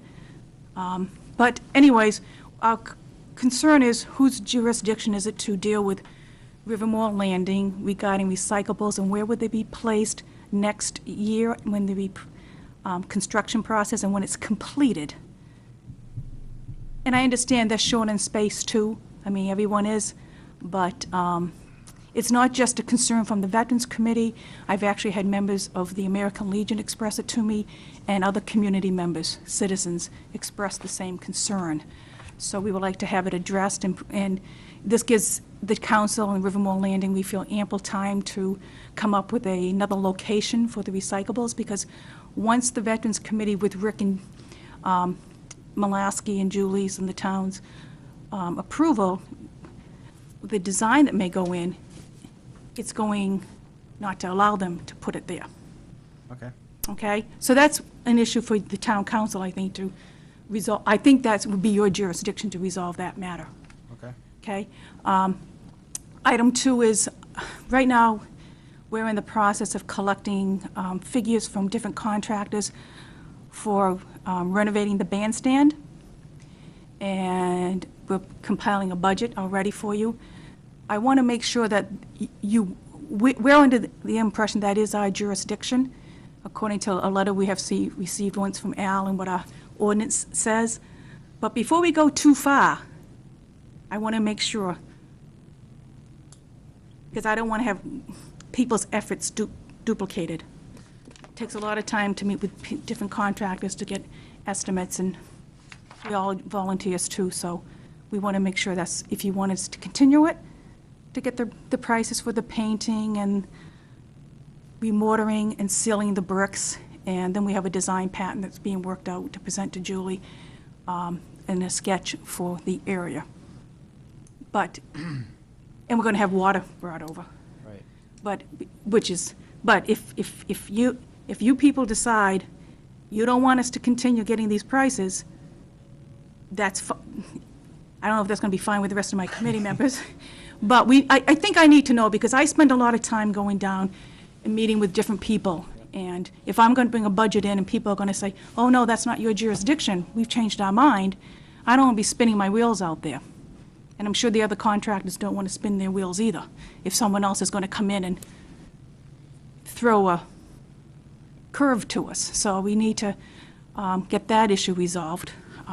Let's just talk about that right now. Are there any questions from the council that the Bandstand War Memorial is, the Bandstand War Memorial is something that should be, the work on it should be proposed by the committee and brought to the council? Because I think we'd have to approve anything. Exactly, we know that. So, did you push your button for that? Yeah, Councilor well, I Glenn? actually just wanted, if I could, Mr. Chairman, step back for a second and touch on the trash from Rivermore.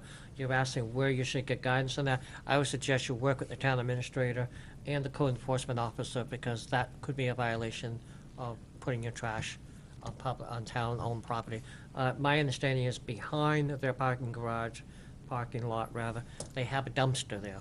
It is convenient for them to walk out the door and just dump it right there versus going to their dumpster, which is probably clear across the other side of the building, down the other end to put their trash in there, so. I think that she's talking recycling.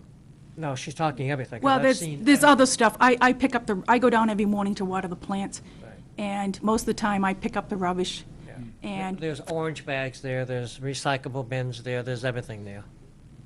So, anyway, and as far as the bandstand, I would, I don't have a problem with the War Memorial people looking at that because it is, in some instances, supposedly is a War Memorial / bandstand, which is the gathering place.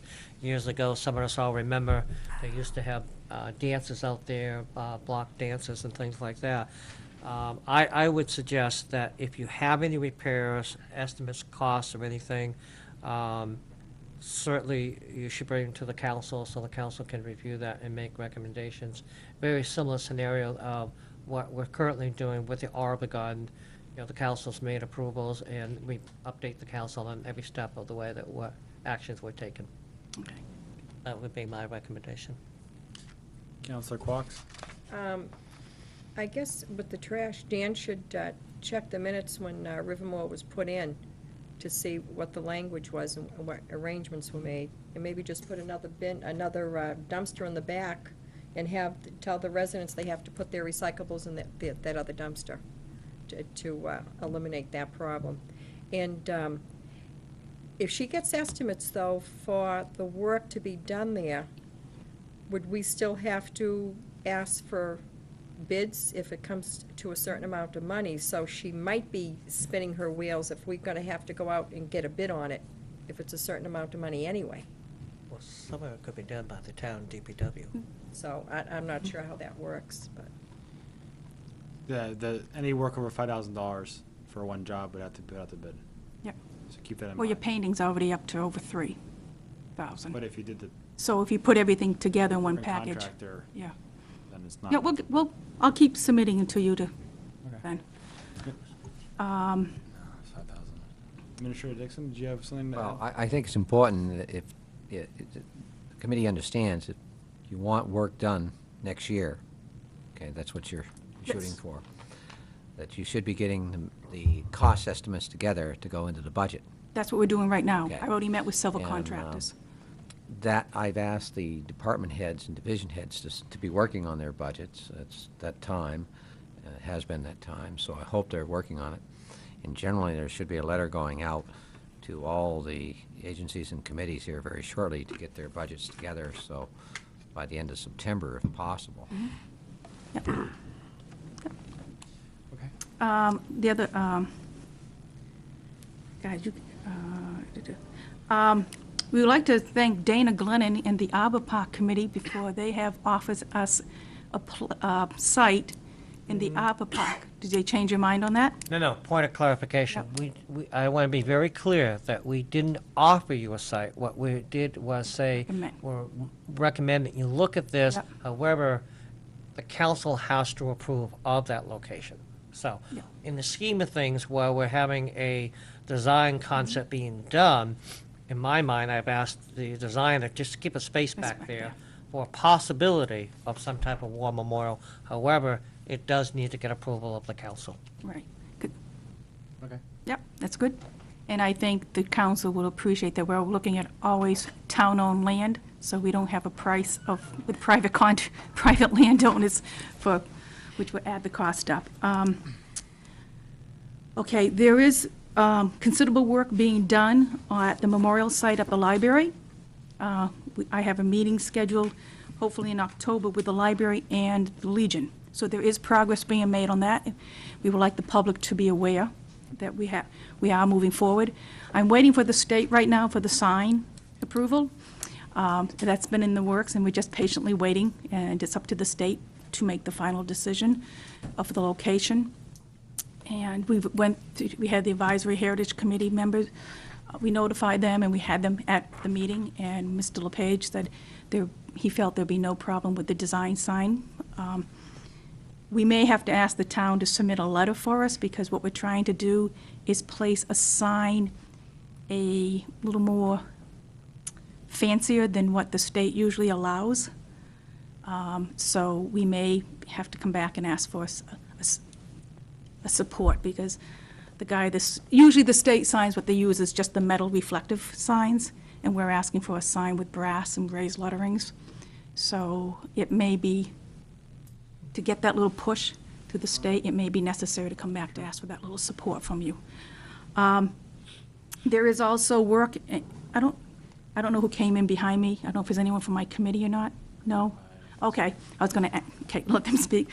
We're also getting a price, there's being a price also being given to us from a granite company for a monument memorial down at Riverside Cemetery for the Legion for their ceremonies. That's being talked about, and prices are being gathered. Let's see. We may be able to have the timberland, a list was given to Diane Hardy, asking if the Veterans Committee had any projects that could be done by timberland. And I believe Diane is now in the process of prioritizing the list. So it could be that that's an avenue that we can always use every year too to help us on little projects. A lot of the other stuff we'll be dealing with Rick with, because we realize it's his crew that has to do the maintenance, and we don't want to put extra stress on them. So everything would be low maintenance that we will be doing, and with Rick's approval. I mean, the town council too, but mainly working strictly with the Public Works Department, because they're the ones who have to maintain the projects that we do. Another thing I was going to ask, if we want a policy written up, can we just write it up and send it to you and get your approval for a policy? And the concern that we have is sometimes there's other organizations in the community that may have ideas of putting a monument up, and to eliminate duplication of finances and energy and research going into some of these areas. We would like to have any committee that outside of our Veterans Committee, if they wish to place something on town-owned property, to come through the Veterans Committee. We are going to be meeting with the Legion because they were thinking of maybe placing a monument at another location. It was a member of the Legion who spoke, we weren't at the Legion meeting itself, but we have asked to be placed on their agenda so there's no duplication, that they work together with us. But this way, I mean, we don't want to have to go through and put the expense and order something and all of a sudden find out, oh, these people have done it already. And we weren't notified through a committee in town that maybe something was going into the cemetery or. Are you in regards to if another group is proposing a memorial regarding war or veterans? Right. Versus other things that might be proposed for town property? Right. Yeah, okay. It's just to keep communications flowing and working together, which I think we're going to be doing fine once we meet with the Legion. Yeah. But it's where we are responsible for memorials in town, and if an organization does place something in town, on town-owned property, which is a monument, then, and the town accepts it, it comes under the jurisdictions of the Veterans Committee. Councilor Lennon? Councilor Branch? Yeah, I think she just answered that. If it's a monument, war memorial, monument, doesn't matter what war it is for. If it's on privately owned property, such as what they may want to do, or some organization, I don't see where we have that control on that. However, like everything else, as I stated earlier, even if there's going to be a war memorial, some sort, if it does happen in the Arbor Garden, that's on town-owned property. So I would say the cemetery is town-owned property. So anything would have to come through the council as far as any type of memorial on any town property. So if that would be the same for you or for any other organization. No, but what we're asking is that there's have not. them go through you. Go through us. Right. And then And I we don't could know why come we to should do you. that. It's just that, because there's not a lot of communication between the town council and our committee. On your agenda, you always have everybody else's, all the other little committees' updates to you, but our committee doesn't have a council representative. Isn't their rep, right. Right. So we just want to make sure that there's not duplication. Because I don't, no offense, I don't sit home and watch your meetings every night Well, not on or read all every your night. minutes. Don't worry. So we need to have some form of communication line set up to prevent duplication in efforts, work efforts. Okay. Counselor Branch? You don't have to answer it tonight, you can just mull it over in your head. Janice, when are your meetings scheduled? I mean, do you have regularly scheduled meetings? Usually we do, it's the first Tuesday of the month. This month we meet this Tuesday coming up because one of our members had to work, and since the topic's going to be the memorial site and Price is coming back from this individual who's doing the work, we rescheduled it, but usually it's the first Tuesday of every month. Do you have a posted agenda? Yes, we for do. your We meetings? post it, it's on the website, and Kathy And they are puts it out. public meetings, Yes, they correct? are public meetings. Thank you. Yeah, and I should mention that Mike LaBranch has volunteered to help our committee in any way, too, which is nice to have, you know, some extra little support. Let's see. Administrator Dixon, do you have something to add? Okay. Well, you know, a policy may be difficult, but I thought the purpose of the committee was to draw from the various affiliate groups in town to have membership on this board, so there would be that kind of communications at the meetings themselves. So I think appropriately, if all of the proper affiliates are represented on the board through the appointment process, that communication should be taking place. Well, unfortunately, that doesn't happen. What you have is people who can be Legion members but may not represent the Legion. You can be a member of a committee and never show up at the organization. So last night I contacted one of the officers of the Legion to set up a meeting in October so communication would flow properly.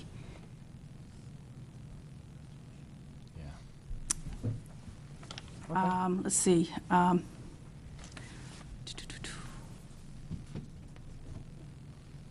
We are in the process of trying to put a website up, and if there's anybody in the community who has website skills to help us, it would be nice.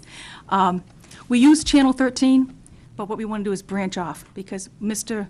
Gilbert has worked extremely hard. He's a member of our committee, compiling a book of veterans' names.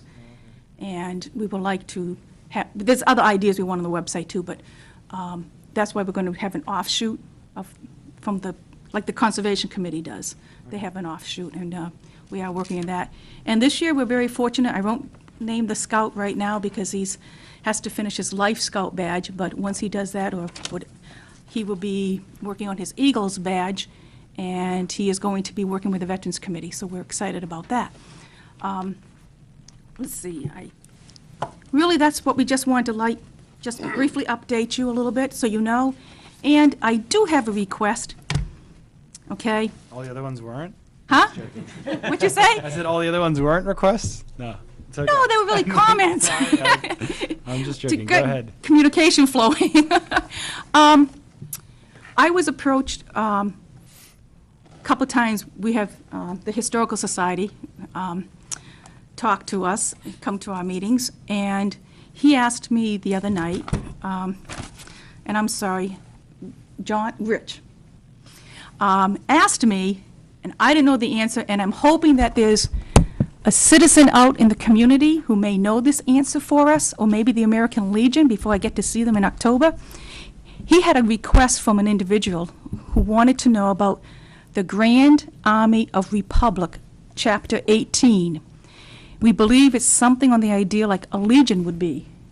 And we're trying to get some history on that, this individual in the community. And if there's anyone out there who knows from the Legion, please contact Rich at the Historical Society.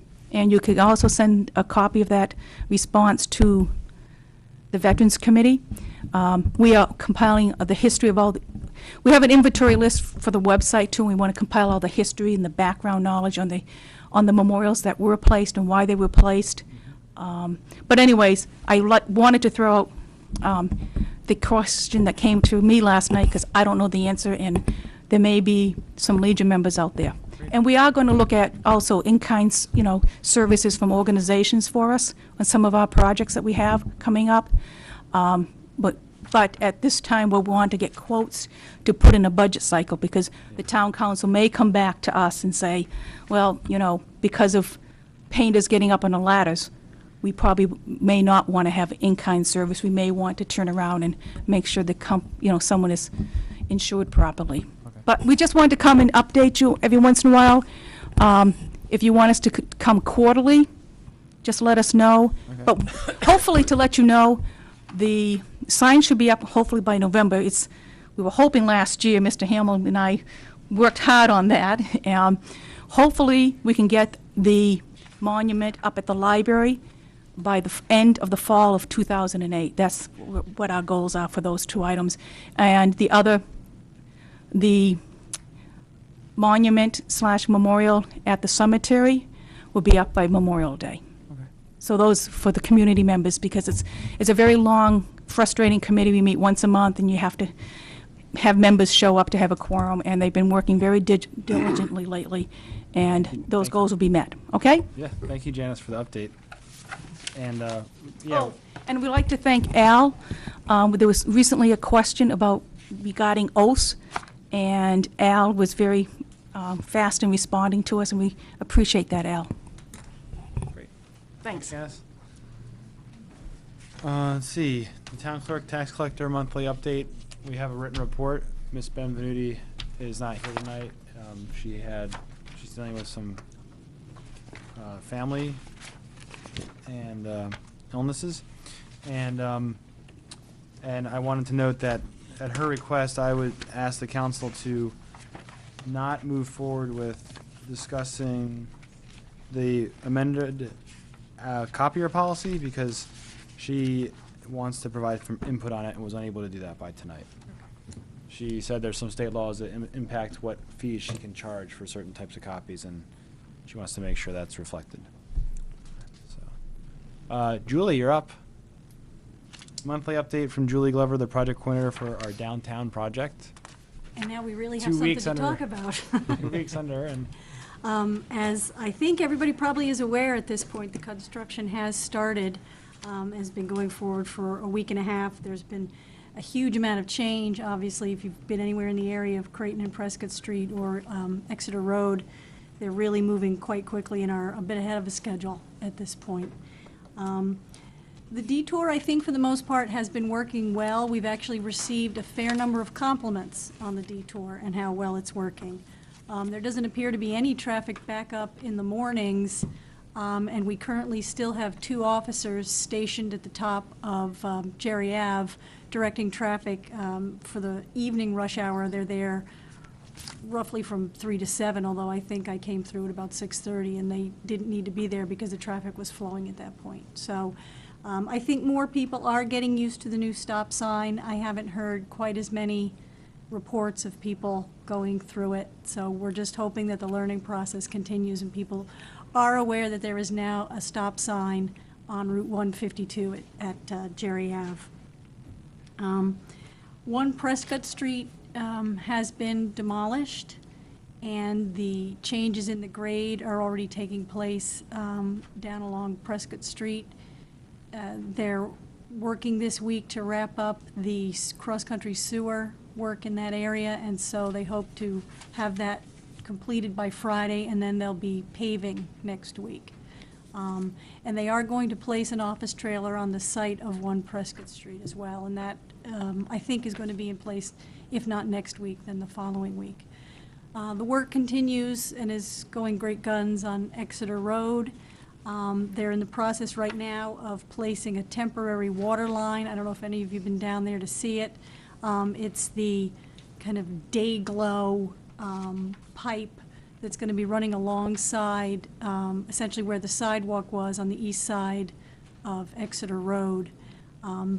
They're hoping to have that in place and tested, if not by the end of this week, then early next week, and then they'll be making the connections to the temporary, to the buildings with the temporary water service. And then once that's in place, they can really start digging for the sewer line and the new drainage, and once the water service lines are out of the way. Underwood's field office is now open at 104 Main Street, which is next to the Loco Running Shoe. And as of right now, the resident engineer, a gentleman by the name of Mark Guimont, and I have established Mondays at 3:30 that we'll be in the office if anyone wants to speak with us. And certainly, if anyone can't meet with us at that time, they just need to give me a call, and we'll certainly schedule some other time if they want to talk about the plans or any other issues that they have. We met with Public Service and Verizon last week to talk about schedule. And it was a bit of a frustrating discussion, as I think sometimes it can be with Verizon, certainly. The intent is that Severino's work will be completed in that was called the end of 2008. Verizon advised us that they wouldn't have the poles out until 2010. So that's just something that we want to keep working with them on. Obviously, that's not acceptable to us, and we'll just have to see if there's anything we can do to advance their schedule along faster than that. How are they taking that position? They are taking that position by saying that there isn't any work that they can do at all until Severino is complete, and then they have a 14 to 18-month work period. Let's let her finish, then we'll ask a bunch of questions, I'm sure. Okay. Go ahead, sorry. That's okay. The website is updated sometimes daily, depending on if there have been any changes to the work schedule. And the project telephone hotline gets updated as well. We have actually had people call into the hotline, so people are aware of it and people are using it. And the website activity definitely picked up once the detour signs went in place. I now have about 50 people who have signed up for the newsletter via the website, and added to other email addresses and people who have expressed an interest in the project.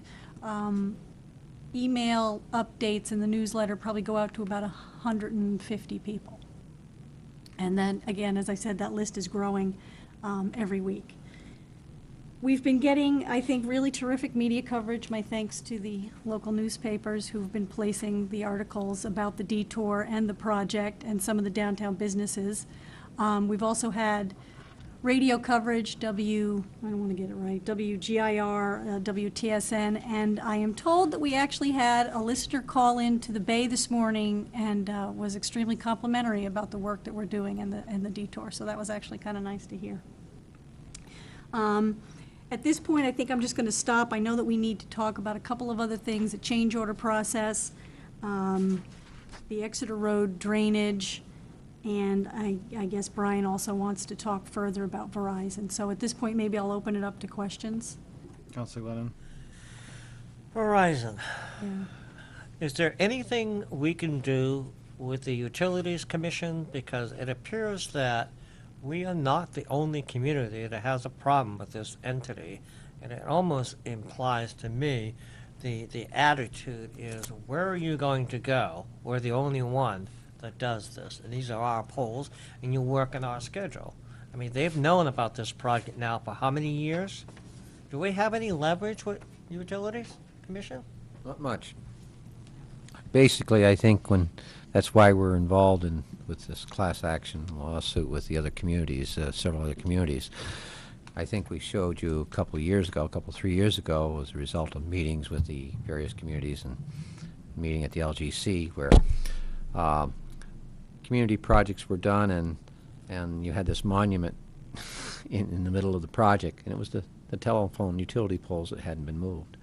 They finished all around it, and you got this mound there in the pole. So it's just going to have to be a constant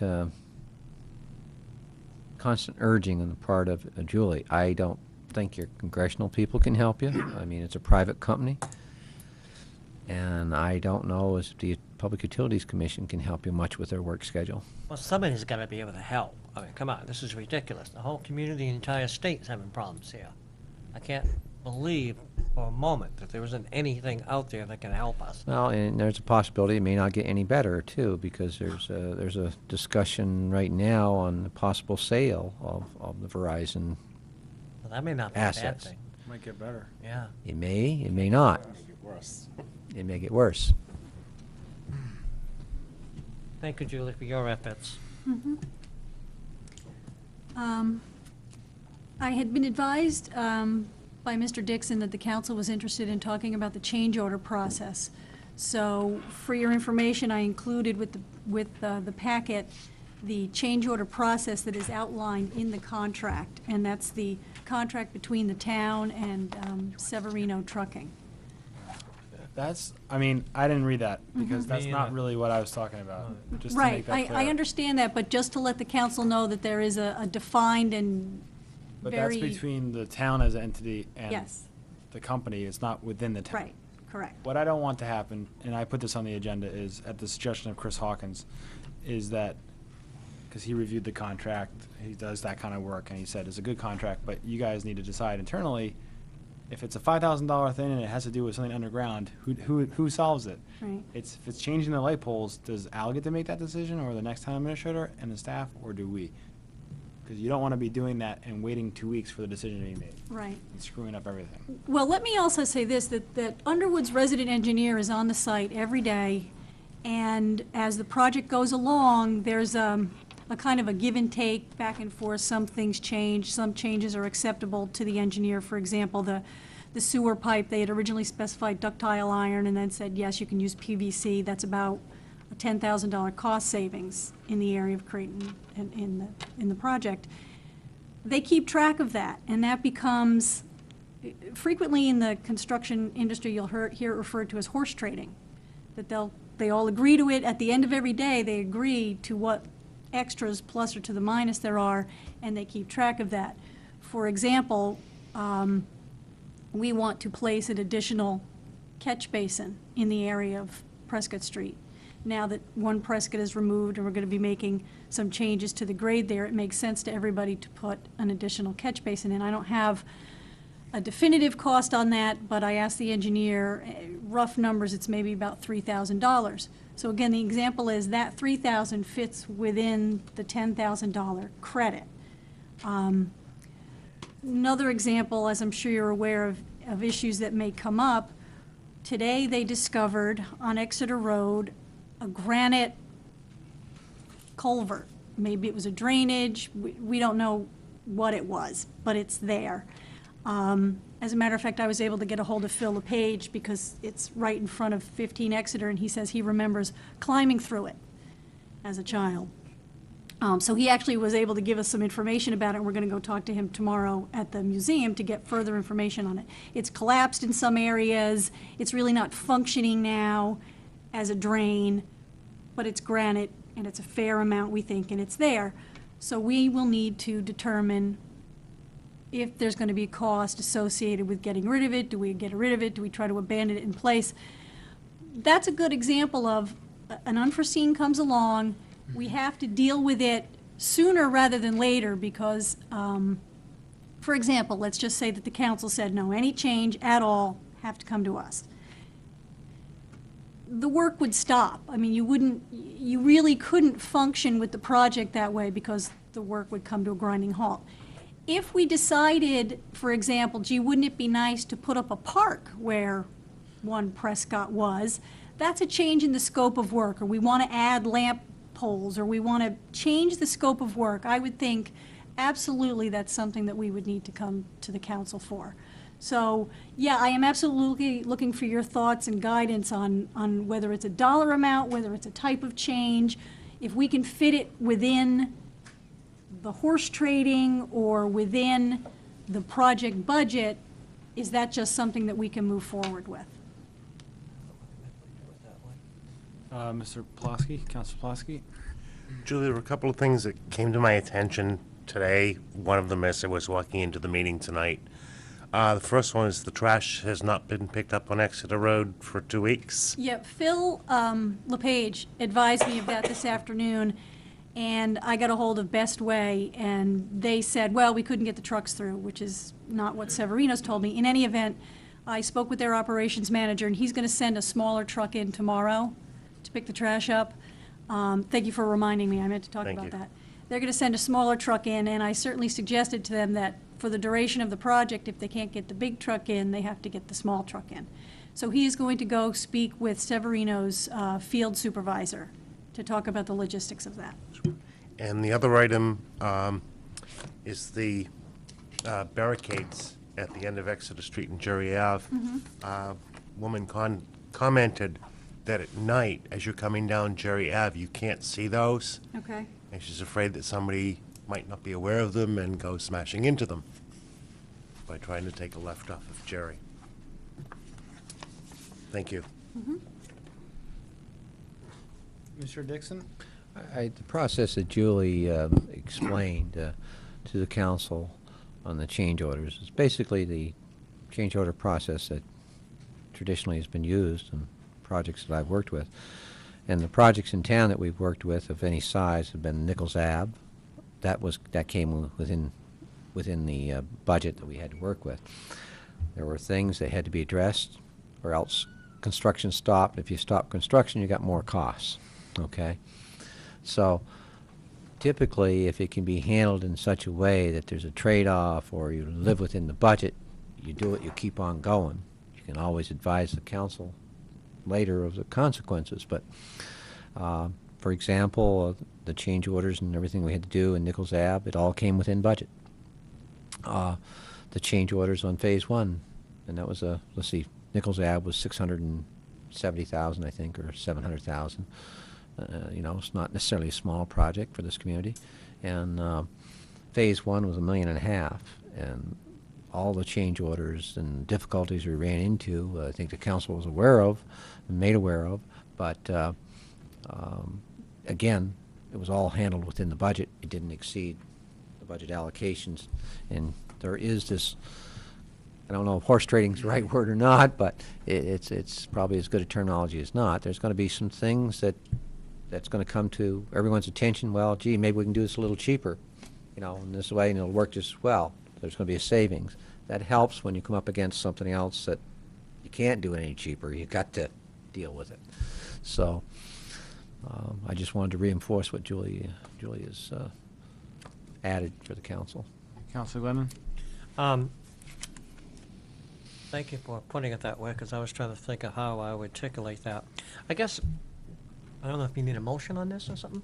I just Need a wanted to make motion? sure we discussed it. Yeah, Understood. I would be comfortable that, first of all, with your background, and knowing what you're capable of doing, that if that, within the horse trading terminology, if it should exceed beyond the budget amount, and perhaps we need to attach a dollar amount, I don't know, but if it exceeds the budgetary process, then perhaps it does have to come back to the council, but you may want to put a dollar figure onto that also, because, I mean, if it's like $1,000 over the budget, and you think somewhere down the road you can justify, you know, some savings in another area, I would be comfortable with that. And I think you're absolutely right that, you know, part of this whole process, we should not be micromanaging, but we should be cognizant of the fact that, yes, there's a lot of money being involved here, that we don't just want to spend it willy-nilly. But that, again, goes back to where I'm confident with you and with Mr. Dixon and with the new town administrator coming in. You're going to watch those dollar figures. So I would have no problem saying, within the horse trading, you know. Well, you have the luxury of a full-time person covering this project now. Exactly. And that was the purpose of why we hired somebody like that, to watch that and monitor that. And it could come out of her salary, so that's over.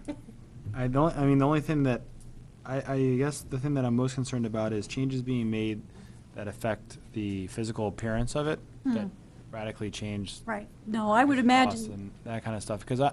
I'm not going to offer opinion about whether ductile iron or PVC pipe is an okay trade-off. I can't. yeah. I have to do research to do that. I'm not going to do that. It's not my area. That's what you're there for, and that's what George and everybody else on staff and the engineers. I would imagine as well that anything that's going to change the above-ground physical appearance would definitely want to come before the council, because that would be a change in the scope of work. Cost-wise. And those Well, kinds of even if situations. it, It might not be cost-wise. They It might say, not well, be we can cost. use I think a that- white pole instead of a black pole. right, Well, right. that's what I was thinking more in line of, you gotta put a pole here and decide to move it 10 feet down there. I mean, you know, that's what I was saying. No, If it's but cost-wise, the aesthetics of the project yeah, okay. should probably come before the Or council. if the sidewalk's going to be 6 feet wide instead of 15 feet Right. wide. Right. Difference. Yeah, okay. Yep. Any other questions, or is there anything else you want to update us on? Just Fish and Game has scheduled their open house to seek the public's input regarding the proposed changes to the Water Street boat ramp. They will be in the council chambers August 20th from 3 to 4:30, and then again 6:30 to 8. They don't have any formal presentation, but they will be available to show the proposed plans to anyone who wants to come in and look at them, and also to, again, accept the public's input on that. Did we want to talk about Exeter Road drainage, or? Yes, Okay. let's just go right to the RFP for study while you're here, Okay. which is number 8, and then you can go home. I missed the last meeting, so not sure if you made changes to this or not. No, we didn't really talk too much about the substance of the RFP. Again, it was more about process. In other words, we'd want to go out to bid, and what would the timing be on that? And again, does the council want to put it to the voters whether we do the drainage study at all? And should we be seeking grant funds to do the drainage study? Also, again, bear in mind that we are making changes down in that area with the project. Right. Okay, so I'd like us to put this to bed tonight, what we're gonna do. So it doesn't come back and Do we need to, consume more time. need to approve the allocation of $138,000 or just go out the bid? I believe that you and other members of the council thought that with the amount of money this was gonna cost, that we should put it out to bid. Oh, it has to go out the bid, yeah. And that, I mean, I think the secondary thing is we're gonna put it out to bid, and we think the voters have to approve it. The bid documents should say that, because otherwise we're wasting, the people putting the bids in need to know that this is subject to approval of funding at the May 2008 town meeting, if that's the case, which I believe it is, but. I have a question. Counselor Glennon? Mr. Dixon, did we say that we could use any portion of the tip because the area within the tip could be used for the study? Any money? I can't remember what the answer was to that. I think only a very small percentage of any of the TIF money could be used. And certainly right now, in order to tap that, that's going to have to be built into the budget process this year. My question is, right now, I don't know where your $138,000, let's say, if that's the figure, is going to come from to move ahead with this study without some authorization. Well, we're thinking in terms of going out to the voters on this as a warrant In May, article. and that's in May, fine. Right, but if we just go and get the cost RFP to find out what the cost is going to be to do the study, is this what this is? Yeah, okay, this is what, so that's not gonna cost us Okay, anything. you were talking about allocating $138,000, I was going to, Yeah, so earlier. I guess I am confused. What is that $138,000 for if it's not to do? The $138,000 was Underwood's estimate of the cost to do the actual study. Okay, and this is? This is simply a request for proposals to seek What the cost estimates from other engineering firms to do the study. Okay, okay. There's a difference there. Okay, then I would say we should proceed with this. Counselor Plosky? I'm a little leery about going ahead with the study right now, and my reason being is the construction that's going to be going on next year in downtown. I don't think an adequate study can be done until that downtown project is done. And I really feel that once that project is done downtown, then we go for this study if we're still having a problem, which we probably will be. But I think putting it off is more prudent, because if we have a study done, they say this is what you need to do, downtown gets done, and we've still got a problem because the study wasn't done properly because everything changed downtown. I think holding off on this is what we should be doing right now. Thank you. Anyone else? Yeah, I want to follow up on that. Is there anyone else that hasn't spoken Yeah. yet, just to give everybody a chance? Okay, go ahead. People are waiting. Do you anticipate, that's a valid point he's making, but do you anticipate with the reconstruction of the downtown might have an effect? I guess answer that question, and then I'll follow up. Well, we're certainly, we are making improvements to the drainage system throughout the downtown, but again, also specifically in the area of Exeter Road, Creighton, and Prescott. We're adding catch basins, we're enlarging catch basins in some areas. And then certainly through Main Street, which has not experienced flooding, but we're improving the drainage through there by increasing the drainage pipe and adding catch basins. But this study that we're gonna go out for Yep. is actually beyond the area of Exeter Street. This goes up on Moonlight Bridge and Bennett Way and all those other areas. So the problem is, it probably immediately would be within the Exeter area, the Bowl area, but the manifesting of the problem is actually further upstream and it's coming down. So this study would be inclusive to all of that area. So I'm not sure how the downtown would affect going ahead with the study. My only concern is if we don't, well, actually, it would go to the voters. I guess my concern would be is the cost comes in, say, X number of dollars to do the project. We don't do it for a couple of years. Perhaps what we ought to be saying in this, if it's not done within a specified time, can you project out, say, 5 years what the cost would be based on inflation and other factors such as what we didn't do with the downtown tip, and we didn't, think about that in advance. The cost to do the study or the cost to Well, actually well, the do cost the of- work that would be recommended by the study? Probably the costs are recommended by the study, yeah. And we don't know what that cost don't know would what be, that cost except would that we be. can anticipate that it would be in the millions. In the millions, right, exactly. And if you were going to, Come on, please. We got some other lights on. All set. Thank you. Okay, Counselor LeBranch, then Counselor Pulaski.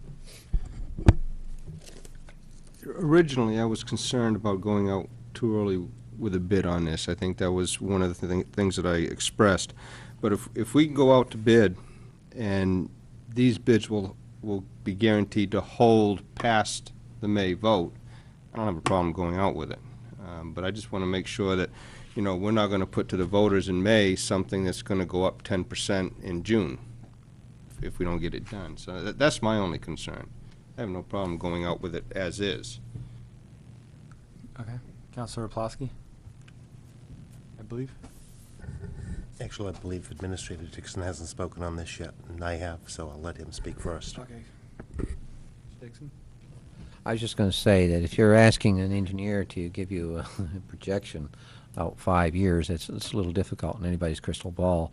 You can probably just as well do that yourself by taking a guesstimate of 5 to 7% a year added on for inflation.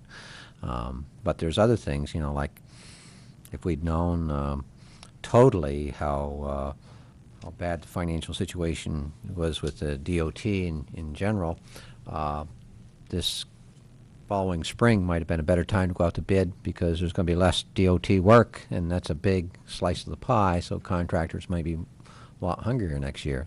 So there's all kinds of things that's going to, not just the escalating cost, but it's going to be just how much work is there out there for the contractors, and it looks like unless there's a big pile of money coming into the state, there's going to be a lot less DOT work, and contractors might be looking, scrutinizing a little harder. But is that going to affect engineers? It's not going to affect the engineers. The $138,000 study, or whatever the study is, I'm talking about when you actually award the contract, and whether it's 5 years from now or 2 years from now or a year. Counselor Pulaski?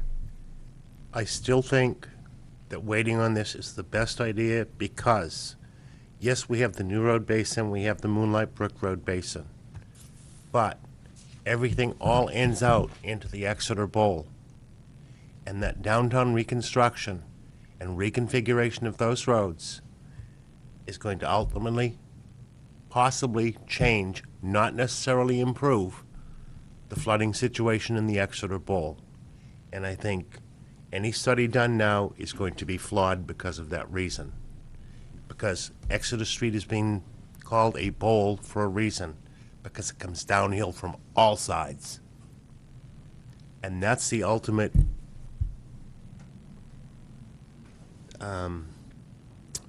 where most of the water ends out. It's where everything is flowing into. And in case no one has noticed, coming from Durham, you're coming down into town, you're coming downhill all the way. And that's why I feel this study would be flawed if the new configuration isn't taken into consideration. Thank you.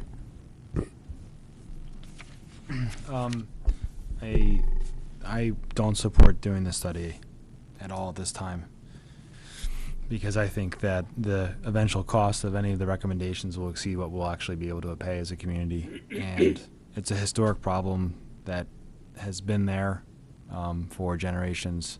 We've had the rare circumstance of it happening 2 years in a row, and that's focused our attention on it.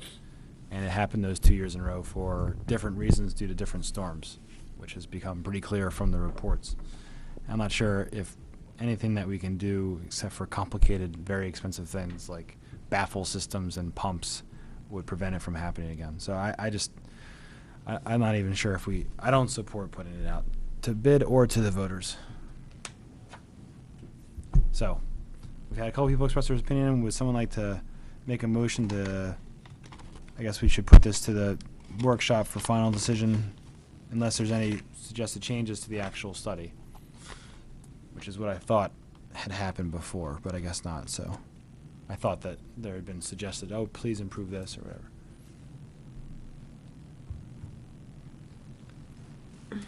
Do we want to put this, just put it to the September business meeting for final action?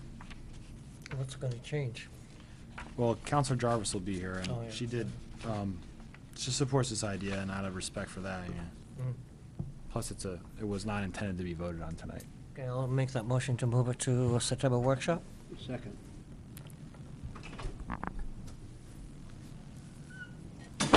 Question, Greg? Counselor Quox? Would the scope of the bid, with them knowing what the problem is, would the scope of the bid, just the information from that, almost kind of clarify to us a little bit as to what they presume the problem to be?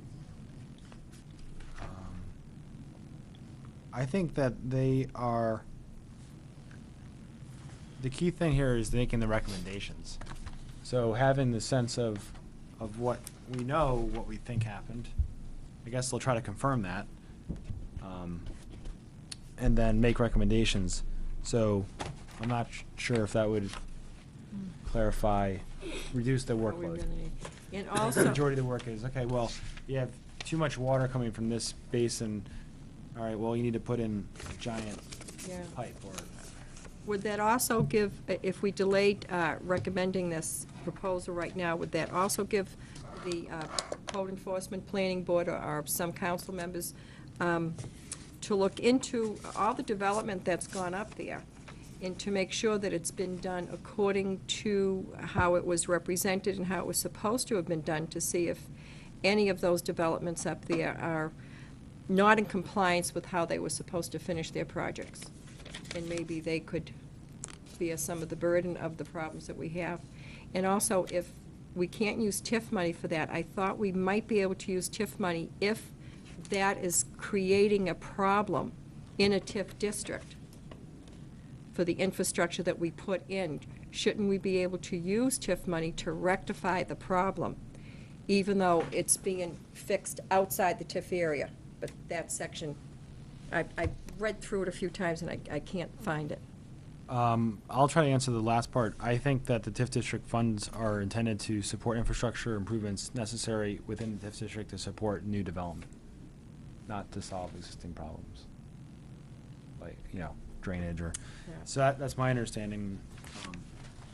I think there's a proportional, as Administrator Dixon has said, there's a proportion that you could say, well, this proportion of land is within the TIF district, therefore this proportion could possibly be covered by TIF funds. But as I think we all aware, we're going to have to wait for additional funding through the budget process for the TIF district at this time for any more expenditures. Administrator, Councilor Pulaski, Councilor Lennon. Remember, we have a motion on the floor, so we don't. I'd like to make a friendly amendment to the motion, putting it to the September 15th, the September workshop for further discussion and action. To the workshop? I mean, originally it's supposed to be the business meeting. That was my Yeah. business. I thought workshop was mentioned. Well, you said. I probably said Supposed to be workshop, but I business, meant yeah. business meeting personally because that's when Okay, we take decisions. the amendment is not needed then.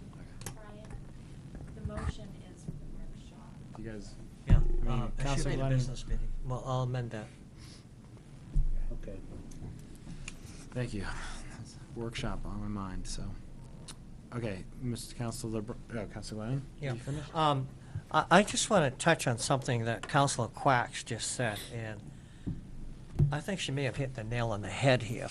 Rather than going ahead with this study and, putting this money out there for that, perhaps it would be wise if we were to look at an engineering firm to go through the process of the approvals for Bennett Way and all these other areas to see whether their drawings and their finished work is in compliance to what was actually approved by the planning board process. And we may just see right there that that's where some of the problems are.